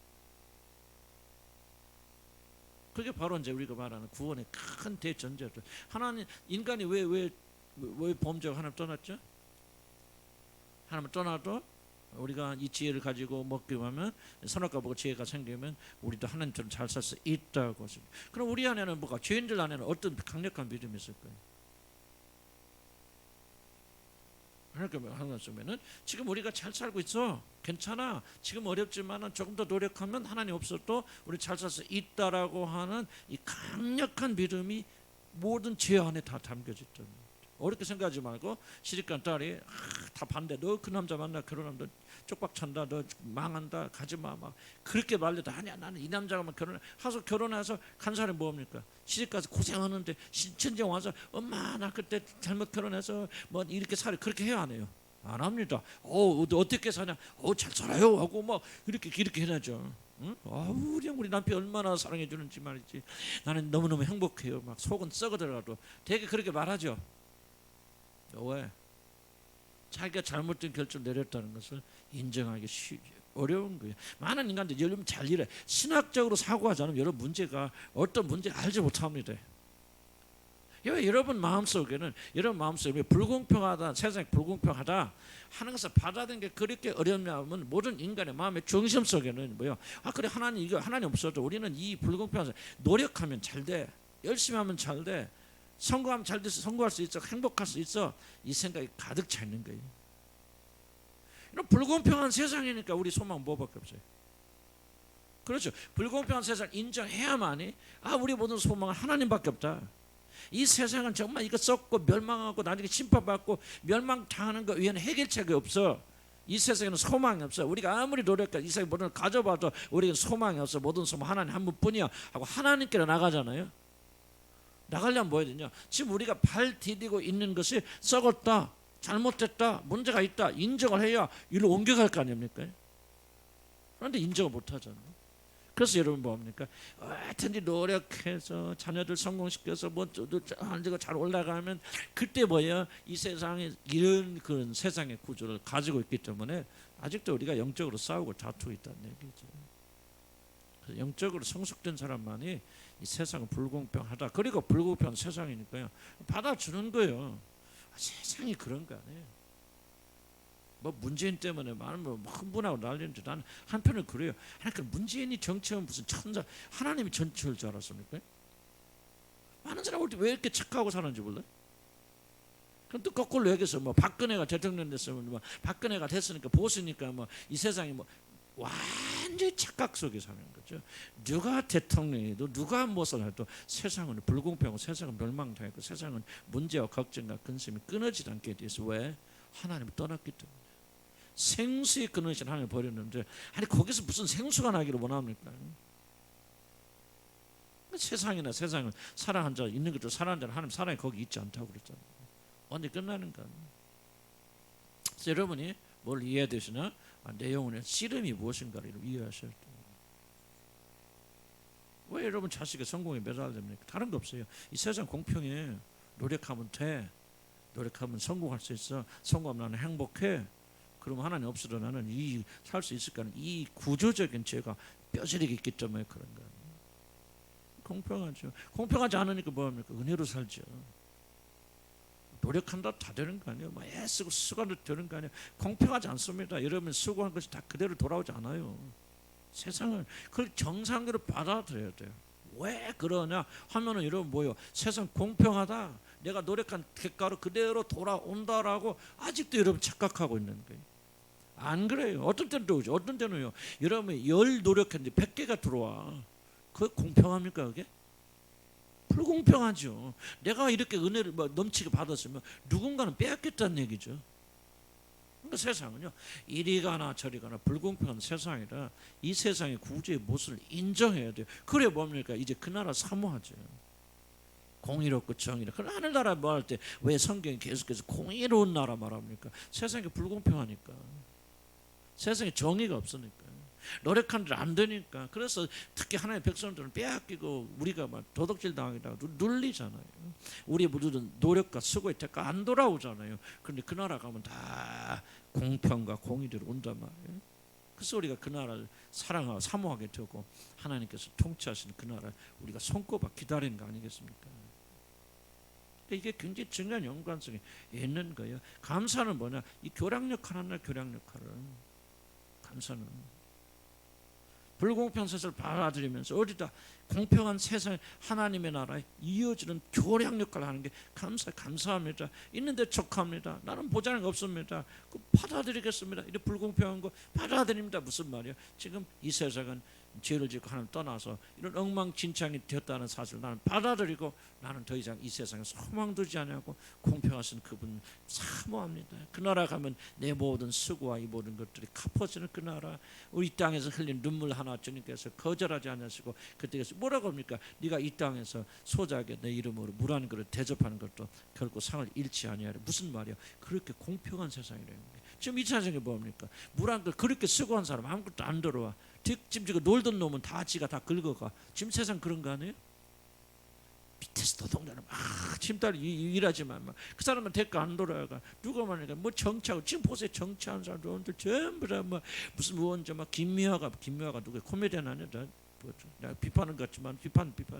뭐 그런 사람이 뭐 위원장 됐다리? 뭐 1년 뭐 월급을 뭐 1년에 뭐 1억씩 받으면서 아니 코미디하다가 그냥 뭐 조금 데모한다 갔다고 해서 공평하지 않잖아요. 근데 그거 갖고 마음 쓸 거 없다는 얘기죠. 왜? 그럼 다른 건 공평하네 이거요. 예? 그럼 뭐 통합당인지 뭔 당인지 그 당이 그러면 정권 잡으면 세상은 막 공의로운 세상을 줄 거야? 아닙니다. 모든 세상에는 부조리고 모든 정치는 다 부조리하고 모든 세상 하면 소망이 없죠. 그걸 인정해야 뭐가 보이냐? 그 나라가 보이기 시작한다. 그래서 우리는 뭐 해야 돼요? 감사합니다. 그냥 있는 그대로 받아들이겠습니다. 흙수저 태어났으면 뭘 금수저가 이게 바로 그런 똑같아요. 그냥 나 흙수저로 태어난 거 감사합니다. 내 운명 받아들이겠습니다. 억울한 거 받아들입니다. 감사합니다. 이렇게 해주셔서 감사합니다. 그렇게 생각하면 그 다음부터 뭐요? 하나님 뜻이 보인다고요. 아 이게 하나님 도구구나. 나를 연단시키는 도구구나. 이걸 통해서 나를 강하게 하시는구나. 이걸 통해서 땅이 아니라 하늘의 소망 갖게 하시는구나. 아 도구였구나. 아 그렇게 생각하니까 그 사람이 안 미워지더라 이 말이죠. 그런 형편 속에 또 소망이 생기다 그 말이죠. 그러면서 우리는 뭐요? 이 세상 살면서 기쁨 가운데 살아갈 수 있는 거예요. 세상 공평하지 않다? 응? 공평하지 않다. 그냥 깡패같이 날라리같이 놀던 애들은 그냥 좋은 신랑 만나서 딱 하는데 그냥 그래도 저녁마다 여기 와서 엎드려 기도하는 나는 신랑이 없네. 그렇지? 그렇지? 아니 농담이 아니고 실질적인. 그럼 뭐야 세상 공평 불공평. 무지무지 불공평. 어떻게 진짜 이게 이해하지 못하게 그냥 완전히 그냥 학생 때는 정말 속된 말로 걸레같이 놀던 애들 그럴 때던 신랑 가는데 그렇게 착하고 있던 애들은 시집도 못 가. 왜 그래? 세상이 그래요. 세상이 사단이 통치하니까 엉터리 같은 땐 좋은 거 하고 다 그런 게 자기 노력한 대로 되어지지 않아요. 그럼 그거 바라보면서 네, 어째서 나는 이렇습니까? 가슴 때리고 있을 겁니까? 감사합니다. 있는 그대로 받아들이겠습니다. 응? 이렇게 받아들이면 뭔가 이제 다른 것을 보고 그 감사함 속에서 하나님의 영광, 하나님 나라가 보이기 시작한다고 말이죠. 쉬운 일 아니겠죠? 쉬운 일 아니겠지만 여러분이 받아들이나 받아들이지 못하다가 여러분의 삶의 질을 굉장히 완전하게 바꿔줄 수 있는 굉장히 중요한 거죠. 있는 그대로 나는 받아들입니다. 불의한 세상 받아들입니다. 억울한 거 받아들입니다. 그런 마음으로 우리가 가야 된다. 좀만 더 합시다. 그래서 하나님께 원망하고 불평하지 말란 얘기죠. 지금 뭐 165페이지 있는 거 다 그런 얘기입니다. 아담과 이브가 하나님 떠나서 그렇게 하와에게는 해산의 고통을 주셨고 그리고 남편은 일하는데 고통 땀 흘리고 먹게 하셨고 뭐 뱀은 기어가게 하셨고 그래서 인생은 뭐냐 고난이다. 인생이 즐겁다 하는 것도 분수대기다. 그래서 뭐라 합니까? 전도서도 솔로몬 그 헛되고 모든 거 헛되다. 아니 그 세상에서 그런 임금이 그렇게 말한다면 그렇게 말하지 않은 사람 누가 있겠나? 그런데 이 세상에는 소망이 없다. 아니 유배지에 와 있는 사람들이 그래도 유배지를 다스리는 사람이 얼마나 악한데 아니 그런 악한 자 밑에서 유배지에 왔는 자들이 얼마나 행복하게 이렇게 기도하냐. 그런 이 세상을 사랑하는 것이 얼마나 어리석은 겁니까? 정말 어리석은 거죠. 악한 거죠. 그런 얘기를 쭉 지금 합니다.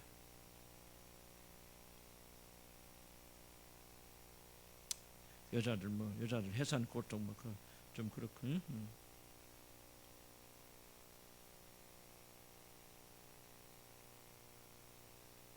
그렇잖아요. 밑에 쭉 보면 뭐 임신의 고통, 여자가 애를 낳지 않으려고 좀 뭐 문화가 그렇잖아요. 애 낳지 않고 우리나라면 인구 급속도로 줄고 있지 않습니까? 왜 애 낳지 않으려고 그럽니까? 그런 것들.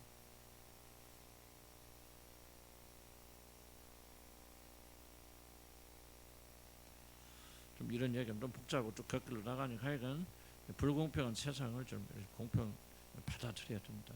있는 그대로. 남자들도 실컷 땀을 죽도록 이러지만 그냥 어떤 사람 겨우 먹고 사는 사람 어디는 완전히 그냥 뭐 땅 투기하고 뭐 투기나 뭐 이렇게 해놨더니 그냥 몇백억에서 어디다 쓸지 모르는 사람 그 사람은 참 불공평한 세상입니다. 자, 험악한 세상을 태어난 자에 감사합니다. 그만 봅시다. 몇 페이지는 166페이지인가요? 밑에 봅시다. 이런 환경 운명 속에 살아가는 인간의 감사 고백 어떤 의미가 있을까? 징계가 내려진 세상이지만 우리가 이 세상에 살아간다는 것이 은혜다. 하나님은 타락한 인간이 하나님과 다시 연결되고 영적 생명을 얻어 살아갈 수 있는 은혜의 기회를 주셨다. 난 조금 여러분 생각 좀 많이 해야 된다는 거지. 은혜를 발견하려면 생각하죠. 만약 하나님 은혜를 안 주시면 나는 어떻게 살았을까? 잘 살 것 같은 지금보다 훨씬 더 열악한 조건에서 정말 하나님도 알지도 못하고 믿지도 못하고 저 가운데 죽어갈 수밖에 그런 자에게 하나님은 은혜를 주셔서 이렇게 하나님의 생명을 가지고 살게 해주신다. 자꾸 은혜로 생각하자는 거죠. 첫 번째 줄 보면 167페이지 보면 징계로 주어진 세상 살아가는 자세는 둘 중에 하나입니다. 비록 징계받은 대상이지만 이 세상을 받아들이고 사느냐 아니면 불평을 늘어놓으면서 거부하고 대적하며 사느냐. 징계 결과를 피할 게 없습니다. 무슨 말입니까? 아무리 이 세상에서 아무리 노력하여도 이 세상에 사는 동안 고난과 고통에서는 벗어날 수 없습니다. 나만 고통당하는 거 아니에요. 오해가 만듭니다. 모든 인간은 태어나서 이 세상에 태어나서 한 가지 사실 때문에 고통당합니다. 그러면 여러분이 거부하고 대적하며 살 것이냐 받아들이고 살 것이냐 그런 겁니다. 난 요셉의 이야기가 참 굉장히 중요하다고 생각하는데요. 요셉이 감옥에 있을 때 똑같은 그런 여러분 삶을 환경이겠죠. 요셉은 정말 억울하게 17세 형들에 의해서 배반당해서 노예로 팔려왔죠. 근데 충성했던 종이 또 아내가 또 주인 아내가 또 자기를 또 뭐라고 씁니까? 모함해서 강함에 옥에 잡혀 있죠. 자, 이랬을 때 요셉은 충분히 불만과 고통과 분노와 17세 청소년이 그렇게 와서 험악한 삶을 살고 있기 때문에 요셉은 그렇게 살 수 있는 모든 이유를 가지고 산 사람입니다. 그러니까 성경 읽어봐도 요셉이 그렇게 살았다는 구선 하나도 없습니다. 이 감옥 안에서 요셉 삶을 보시기 바랍니다. 그를 다 섬기잖아요. 섬기면서 기쁨으로 섬기고 그들의 눈치를 살피면서 단 한 번도 그 가운데 그가 하나님에게 분노를 표현했던 그런 거 없습니다. 그냥 감옥에 갇혀서 뭐 했습니까? 나는 보면 감옥에서 갇혀서 열심히 살았어요. 요셉은 감옥에 갇혀서 원망하고 불평하고 막 그런 삶이 있어. 나도 감옥에 교도소 일해봤기 때문에 이상한 짓 행동하고 그래서 미친 사람 많아요. 그 감옥 안에서 굉장히 많은 사람이 미칩니다. 그런 환경 속에서 요셉은 그럴 만한 모든 이유를 가지고 있었지만 어디 봐도 그런 것이 하나도 없죠. 그러니까 교도소에 인정받죠. 인정받으니까 뭐예요? 사람들 관리하는 그런 책임자를 맡겨주잖아요. 그리고 그 안에서도 뭡니까? 자기들끼리 죽을 지경인데 아니 술 맡을 관원장 그리고 보니까 떡 맡은 관원장이 눈치 안색을 살펴서 그들이 불편하니까 왜 이렇게 무엇이 힘드십니까? 물어보지 않습니까? 나는 요셉은 전형적으로요 세상은 불공평하다는 사실을 받아들이는 사람인 것 같아요. 왜 이렇게 불공평합니까? 왜 그러냐? 내가 잘못한 게 뭐가 있습니까? 어째 하나님 이렇습니까? 나는 한마디로 요셉에 비해서 불평을 말한 것이 한마디도 없어요. 다만 그는 받아 주어진 운명을 받아들여서 열심히 살아갔다. 감옥 안에서 아니 세상에 감옥 안에서 그렇게 열심히 사는 사람이 어디가 있냐고. 감옥 안에서는 무슨 훈장을 줘요. 뭡니까? 그때 그는 하나님께 자기 주신 사명을 최선을 다해서 그가 해냈으니까 뭐야? 그 다음에 기회도 주어지고 하나님의 영광 속에 들어가게 되어지잖아요. 그러려면 뭐예요? 감옥을 요셉이 그렇게 살려면 뭐 했어야 되겠습니까? 요셉은 자기가 갇혔다는 사실을 인정해야 돼요. 받아들여야 돼요. 그래야 그 다음부터 뭐 하겠냐? 그 다음부터 언제 살아갈 수 있는 거 아니에요? 저는 죄송하지만 여러분들도 한번 스스로 질문 던져보시기 바랍니다. 나는 정말 내게 주어진 삶을 제대로 살아가고 있는가? 억지로 어떻게 죽지 못해 살아가고 있는가? 불평과 불만과 표현은 못하고 있지만 그렇게 투쟁하면서 싸워가고 있는가? 그렇지 않으면 요셉처럼 내게 주어진 이 상황 속에서 나는 충분히 감사하면서 그리고 최선을 다하면서 살아가고 있는가? 나는 여러분들이 그런 분 대부분이라 그렇게 믿고 있지만은 그럼에도 불구하고 한번 스스로 질문 던져봐야 돼요. 나는 내 삶에 감사하면서 최선을 다하고 있습니까? 불공평하다. 어째서 나는 이렇게 되었어? 왜 나는 이런 삶을 살아야 돼? 원망하고 불평하며 살고 있습니까? 난 여러분께 말씀드릴게요. 내가 저주하는 것은 아니고 지금 그런 말을 가지고 사는 사람이 안 고치면은 이런 죽을 때까지 10년, 20, 30년 돼. 이러면 더 취해집니다. 왜? 지금 그래도 건강이 있고 젊음이 있으니까 예죠. 여러분 60, 70대에서 아무리 힘도 없을 때 그리고 여러분의 마음은 더 불평과 불평 가득 찰 때 여러분 뭡니까? 열면 욕이고 독이고 악입니다. 난 여러분에게 경고보다는 조언하는 말입니다. 나이 드셔 좀 아름답게 사시려면요 지금 여러분이 태도 바꿔야 됩니다. 감사해야 돼요. 적극적으로 살아야 돼요. 요셉처럼 불평 불만 한마디 안 했습니다. 왜 그러냐고 묻지 않아서 어찌든 내 삶이 여러분의 삶이 요셉보다 좀 낫습니까? 17세 청년이 갇혀와서 13년의 긴 시간 동안 그것도 지하 감옥에 강간범에 누명을 쓰고요. 교도소에서 강간범은요 어이구 얼마나 교도소 안에서도 무시하는지 몰라요. 그런 비참한 삶에 요셉이 어떻게 살았냐? 그런 자기 삶을 살았다는 거예요. 불평하지 않았다는 얘기죠. 불공평한 삶을 받아들였다는 얘기죠. 왜 이렇게 잘못돼서 왜 따지지 않았다는 얘기죠. 그는 묵묵히 자기 자신의 운명을 받아들이면서 충성 헌신에 살아갔다. 그때 하나님께서 때가 참에 그걸 이렇게 세우시잖아요. 난 혹시라도 여러분 가운데 그런 먹기를 주를 축복합니다. 기쁨은 막 주어지는 게 아니에요. 이런 문제들이 풀어져야 기쁨이 주어지는 거예요. 그래서 난 이게 지금 우리가 지금 제가 빌립보서 강의하는 기쁨과 이 감사가 얼마나 어떻게 하나님께 이렇게 며칠을 잘 시켜주셨을까? 참 경이로운 그런 마음이 들어요. 얼마나 경이로운 마음이 들어요. 그리고 나도 이제 조그만 거지만 얼마나 내 삶의 변화, 이 감사를 다루기 시작하면서, 감사하기 시작하면서 얼마나 내 삶이 생명이 지금 새로 돋는지고, 참 이게 장난이 아니다. 아, 이런 생명이 있었는데 잠자고 있었구나. 또 이런 구절들이 얼마나 나한테 도전되는지 몰라. 나는 없는 것으로 인해서 감사하지 못했거든. 그런데 참 없는 것으로 인해서 감사. 이것도 보니까 있는 그대로 받아들여. 못 맞잖아. 우리가 행한 대가도 많이 오긴 와요. 그러나 좀 이런 부분들을 좀 받아들일 필요가 있다.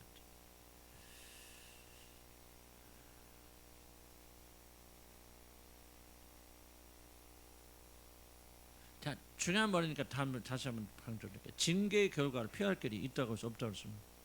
인간의 숙명, 뭐가 인간 숙명이냐? 지금 하나님을 떠난 인간들이 사단의 통치 밑에 사는 것은 인간이 피할 수 없는 숙명입니다. 아무리 믿음 좋고 이 세상에 살아도 이 세상에 사는 동안은 이런 세상에서 벗어날 길이 없고 여러분의 삶은 지속적으로 어려움과 고난이 따라올 것입니다. 언제까지? 이 세상에 사는 동안. 종류만 다를 뿐이죠. 그런데 그 어려움과 고통을 피할 수 있는 비법도 존재하지 않는다. 우리 기복주의 신앙은 이걸 가르쳐. 뭐 이거 하면 저거 하면 주술 하면 우리 완전히 이 세상에 살면서 천국처럼 살까지 사람들 속입니다. 완전 사단의 속임수입니다. 그러나 성경에 가르치면 이 세상에 사는 동안 충격적인 말들이잖아요. 예수 그를 통해서 우리에게 은혜를 주신 거예요.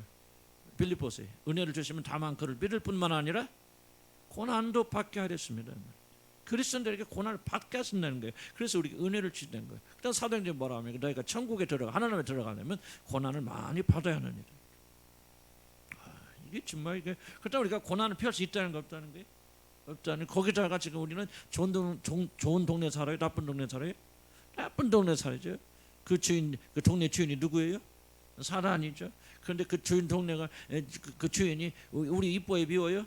미워지 왜? 우리는 예수님 믿고 근데 사단 싫다고 사단 배반하고 나왔잖아요. 그렇죠? 그러니까 우리가 이 세상에 살면서 어려움을 당할 모든 조건을 다 열어보고 좋아요를 가지고 있는 거예요. 그럼 우리가 뭐를 기대합니까? 이 세상에. 그러니까 환난을 당하는 때 뭐라 하죠? 그걸 이상히 여기지 말아라. 당연한 거라 그 말이죠. 나는 그렇게 못 살겠어. 이상히 난 그럴 줄 알았으면 내가 예수 안 믿을 그랬다. 그런 분도 계실 수 있겠죠. 그런 분 믿지 마시기 바랍니다. 그래서 초대교회는 다 이런 것을 설명하고 알고 그리고 내가 예수 믿는 건 죽음이다 그러고 예수 믿었어요. 우리는 그런 거 모르고 예수 믿잖아요. 그러니까 늦게라도 그 깨달았으면 그만 믿으시기 바랍니다. 그래 예수님을 믿으면 고난 받아요. 이게 정상입니다. 그럼 어떻게 할 거예요? 죽을 때까지 고난이 안 끊어진다. 응? 어떡한다? 쌍둥이 엄마. 예? 그렇지 그거예요. 받아들이느냐? 내가 왜 이렇게 사느냐? 원망 불평하면서 죽을 때까지 그냥 벨벨벨벨 하다가 죽느냐? 얼굴에 그냥 불평 불만 그냥 이렇게 하고 그러다가 30년 그때 이제 10년 20년 전 할머니를 꼬부랑 하면서 이 죽일 년들 그러고 다닐까요? 아니 농담 아니에요. 난 농담 절대 하는 거 아닙니다. 난 그런 사람 수없이 봐왔기 때문에. 젊었을 때는 믿음 좋다고 빵빵빵 다니지만요. 이러면 힘 빠져보세요.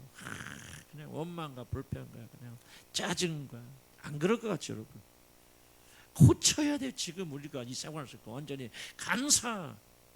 나는 기도 제목이 거예요. 주님 내가 죽을 때 감사. 내가 제일 두려운 게 뭔지 압니까? 나는 병 걸리거나 암에 걸리거나 난 그 두려운 게 아니에요. 그런데 내가 두려운 거 뭐냐면 야 주님 원망하고 죽을까 나는 너무너무 두려워요.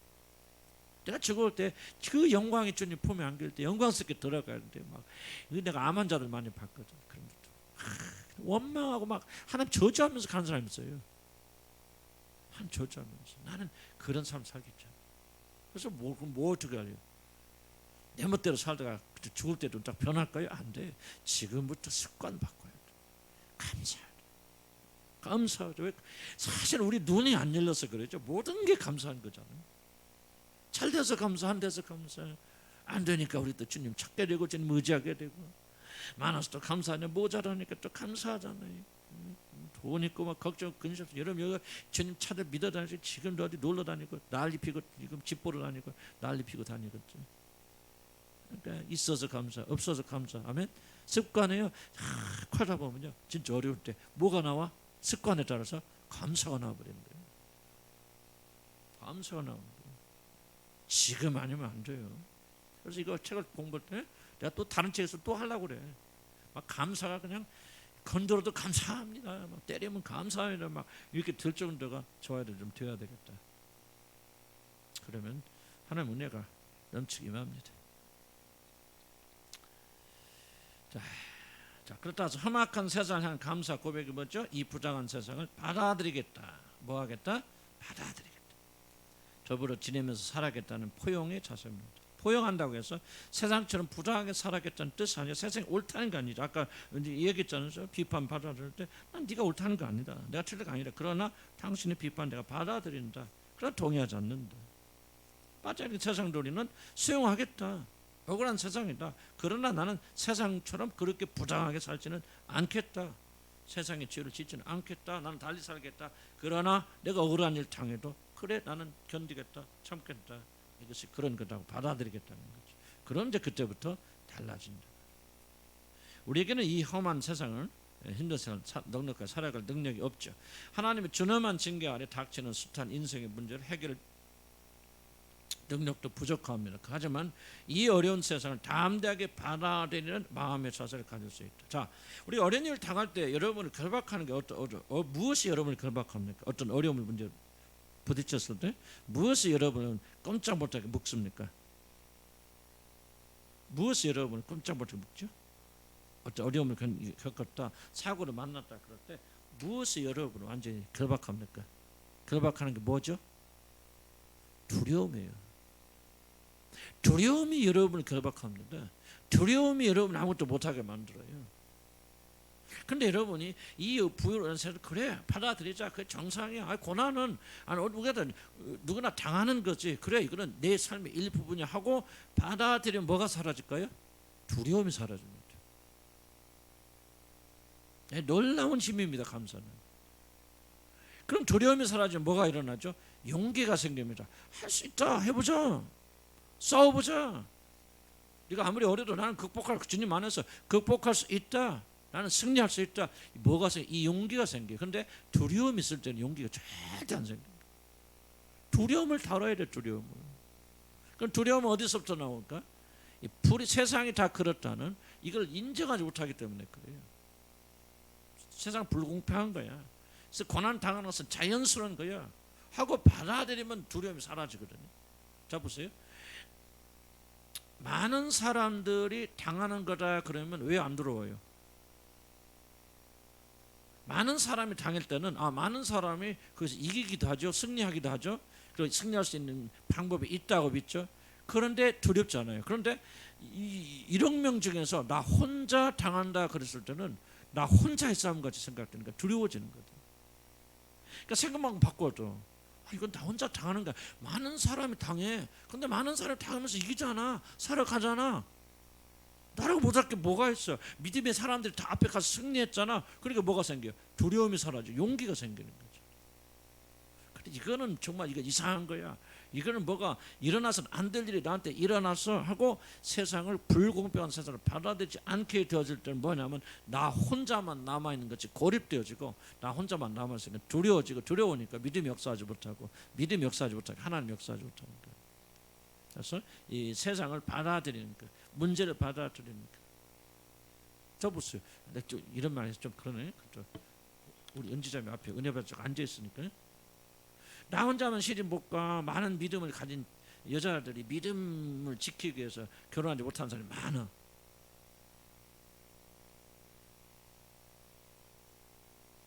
몰라? 후자 많겠죠? 그럼 많다고 생각하면 뭐가 생겨요? 오히려 용기가 생기죠. 나 혼자가 아니구나. 뭔가 믿음을 위해서 그래도 믿음 있는 사람 만나려고 발버둥치고 믿음 없는 사람 만나려고 후딱 갔을 거 아니에요? 하지만 믿음의 사람 만나고 해서 발버둥치고 있으니까. 근데 이런 사람이 나 혼자가 아니라 꽤 돼 많아. 그럼 뭐예요? 보이지 않는 공동 연합체가 생긴다잖아요. 외롭지 않죠. 나 같은 외로운 길을 걷고 있는 사람이 많이 있잖아요. 그런데 다 안 그래. 나 혼자만 그래. 그렇게 생각하면 뭐야? 그때부터 뭐가 사라지죠? 두려움이 팍 올라오면서 그럼 나 혼자를 어떻게 이겨나? 이런 생각을 하고. 그래서 지금 내가 뭐를 강조하냐면요.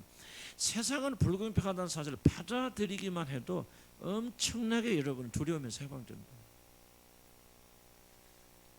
내가 지난번에 설교했었나 몇 주 될 거예요. 그 인생의 특징, 고난이 인생의 특징이다 그랬잖아요. 근데 몇 분들이 못 듣는 난 놀라게 반응이 뭐냐면 몇 분들이 정말 자기는 해방됐대. 뭐 그것이 얼마나 깊이 오래 갈지 난 잘 모르겠어. 그러나 난 그 말 듣고 목회 설교는 했지만 굉장히 깜짝 놀란 거예요. 아니 이 친구 근데 자기 뭐라는 거예요? 자기는 이 말이 굉장히 자기를 해방했다는 거예요. 왜? 자기는 어려움이 있고 그럴 때 내가 뭐가 잘못됐지? 뭐지? 나는 왜 이렇게 살아야 돼? 정말 이게 뭐가 큰일 난 거 아니야? 뭐 이렇게 계속 자기에 대한 두려움과 불안함과 정죄가 있었는데 목사님 그 설교가 나를 해방시켜줬다는 거예요. 그러니까 내가 왜 자꾸 집착하게 되냐면 나를 별로 생각하지 않았더니 물론 옛날에 근데 제가 이제 심리치료나 할 때 그 사람들이 쓰는 전제적이 하나 이겁니다. 세상이 공평하다는 사실, 불공평하다는 사실. 세상은 공평하다는 사실이 오게 되면 그거를 믿게 되면 어떤 것이 일어나냐면 그 뭐라고 설명할까 좀 사이키 뭐라고 설까 심리적 문제가 일어납니다. 자 보세요. 세상은 공평한데 나는 실패했어. 그럼 그 다음 질문이 뭐죠? 그럼 나는 무엇이 잘못된 거야? 이해가죠? 그러면서 이게 이제 그 심리적 문제를 일으킨다. 그래서 세속적인 심리학에서도 이걸 많이 다룹니다. 그런데 모든 사람이 다 공평해. 뭐 세상 불공평해. 그러나 불공평하기 때문에 이런 일이 되게 일어났어. 물론 변명하는 거 아니지만 일어났어라고 생각한다면 적어도 내가 무엇이 잘못됐어라고 자기 정죄는 빠지지 않죠. 그래서 나는 고난이 잡으세요. 고난이 어려운 것은 왜 어렵냐? 그 고난이 어려운 중 하나는 나만 이런 고난을 당한다. 나만 그렇기 때문에 나는 다른 사람이 가지고 있지 않은 큰 잘못된 것을 가지고 있으면 틀림이 없어. 이해가는 이 말이 이 생각이 그를 괴롭히는 거예요. 다시 하면 모든 사람이 다 고난 받는다. 그럼 우리 고난 받아. 너 아팠어? 나도 아팠어. 그랬네. 서로 아팠네. 우리 힘냅시다. 끝나잖아. 아무도 안 아파. 나만 아파. 그럼 뭐야 당장? 내가 뭐가 잘못된 거야? 내가 어떤 큰 죄를 졌고 뭘 잘못했길래 이런 문제가 일어난 거지? 이해가죠? 그러면서 자기 정죄 빠지면서 이게 심리적 강자가 문제를 일으킨다는 거죠.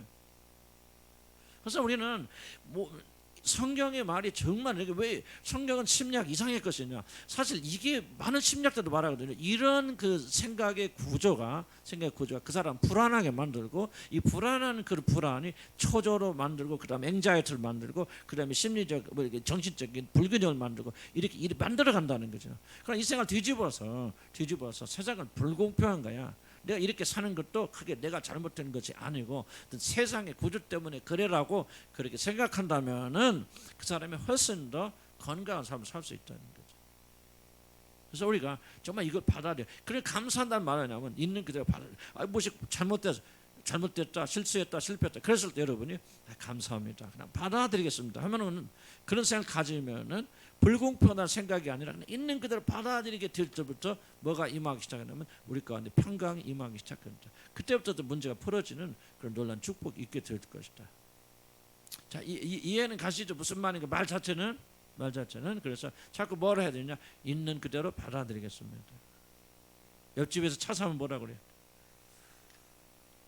아니 많은 분들이 희한하게 이렇게 말합니다. 옆집에서 차를 사는데 뭐 해야 된다고요? 자기 마음에 어떤 마음이 일어난다고?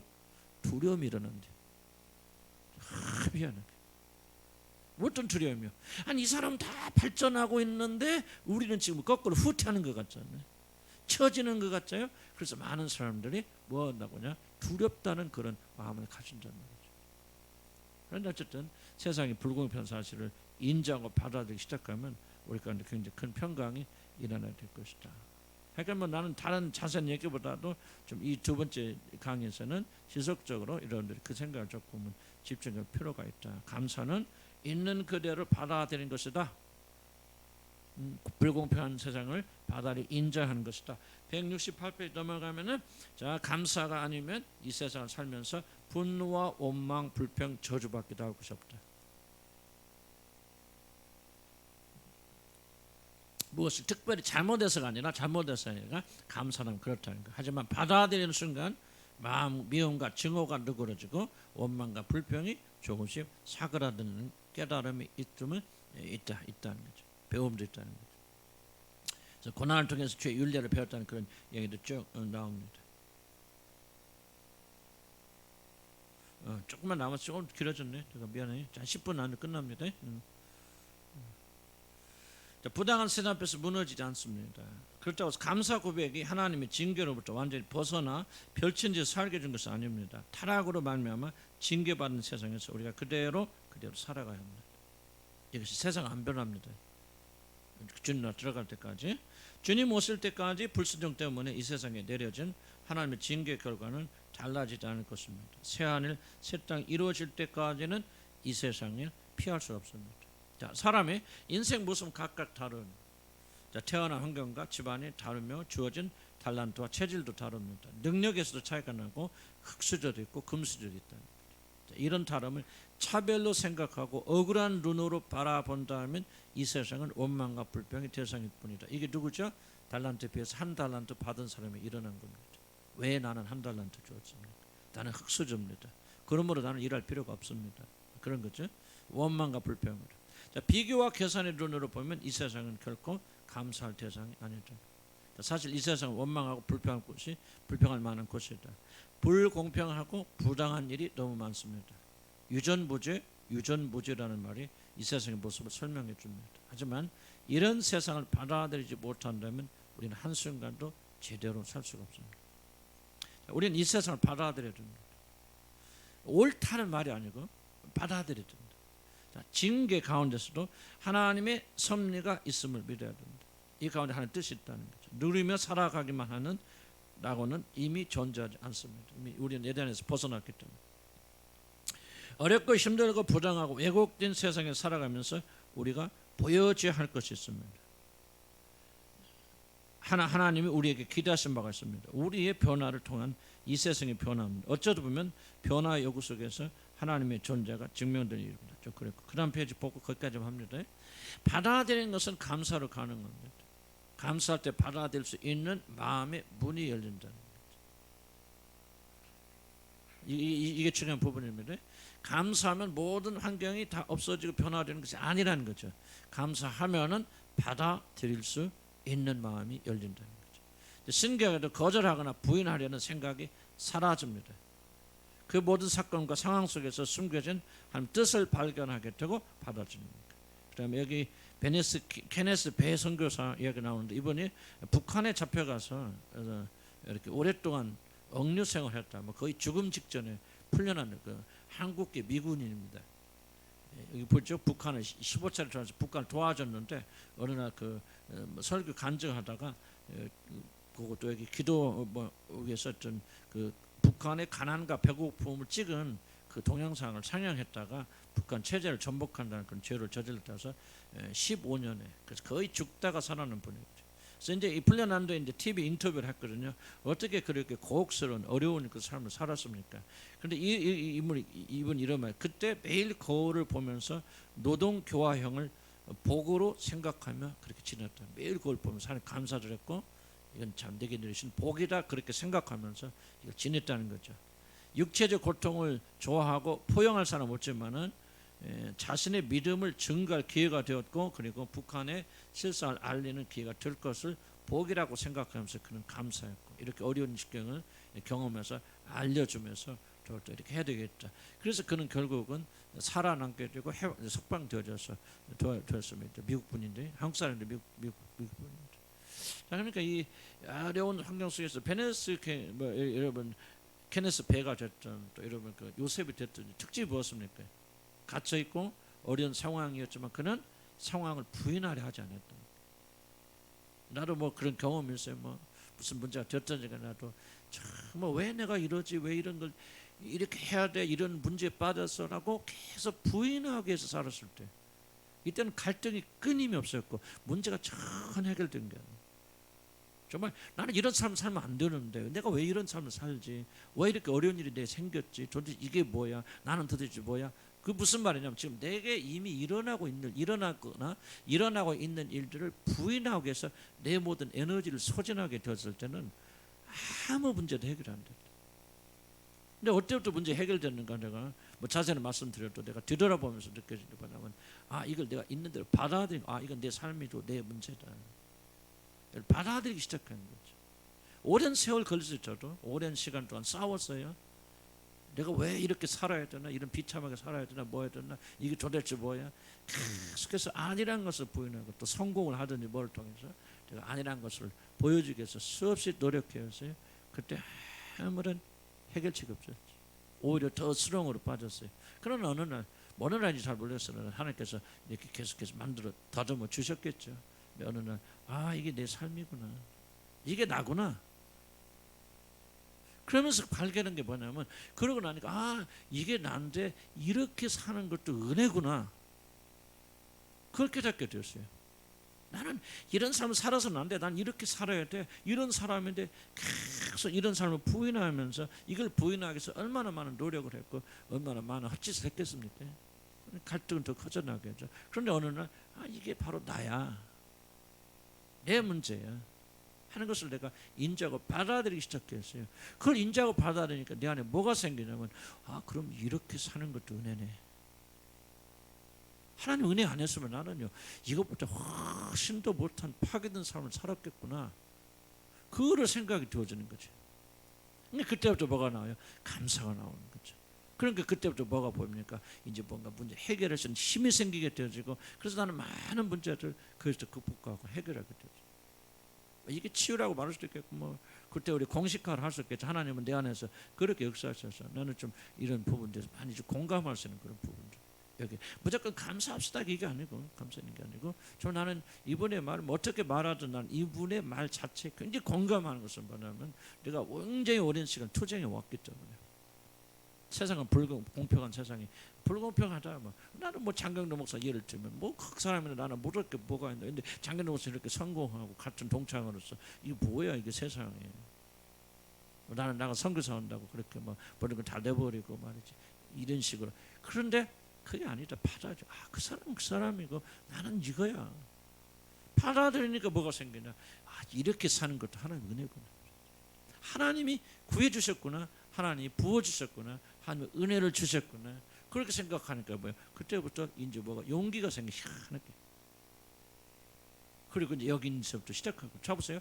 내가 여기 있는 현실인데 항상 여기에 살면요, 현실의 문제를 돌볼 수 있을까 없을까요? 못 보죠. 그래서 항상 허공에 살죠.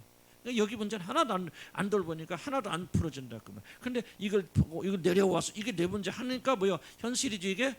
그때부터는 현실을 다루기 시작한단 말이지. 그래 고쳐져 나가고. 난 여러분들이 정말로 이 부분을 가볍게 여기지 마세요. 정말 여러분들이, 난 제일 아쉬운 것은 책을 할 때마다 여러분이 그냥 넘어가고 그냥 말씀 듣고 은혜 받는 걸로 끝나버려요. 그리고 그게 은혜인가? 나가면 없어지는 거예요.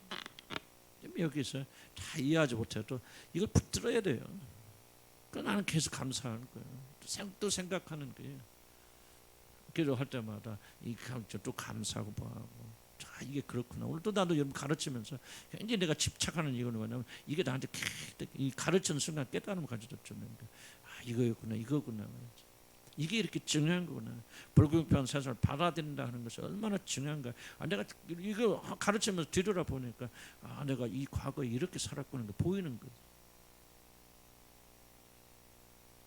나는 여러분들이요, 여러분이 아닌 사람이 뒤에서 발버둥 치지 마세요. 여러분 현실을 부인하기 위해서 발버둥 치지 마시기 바랍니다. 그건 결코 부인될 수 있는 현실이 아니에요. 근데 여러분이 잘못이 아니고요, 세상이 그런 데고 이 세상에 살고 있기 때문에 어떤 노력을 하여도 여러분 똑같은 좌절과 절망과 공포를 가지게 될 것이고 어렵고 힘들 겁니다. 여러분 생각할 때 좋은 남편 만나서 돈이 많아서 그럼 그 사람 문제 없을까 생각하면, 여러분 지금 고민하고 있는 똑같은 문제를 그때 또 고민할 겁니다. 문제 없는 사람 아무도 없어요. 단 두 부류의 사람들밖에 없습니다. 문제를 부인하는 사람과 문제를 인정하는 사람밖에 없다. 인정할 때 비로소 우리는 용기를 가지고 그때 나가게 되어진다. 세상은 불공평하다. 감사는 이것을 받아들이게 한다. 기도합시다.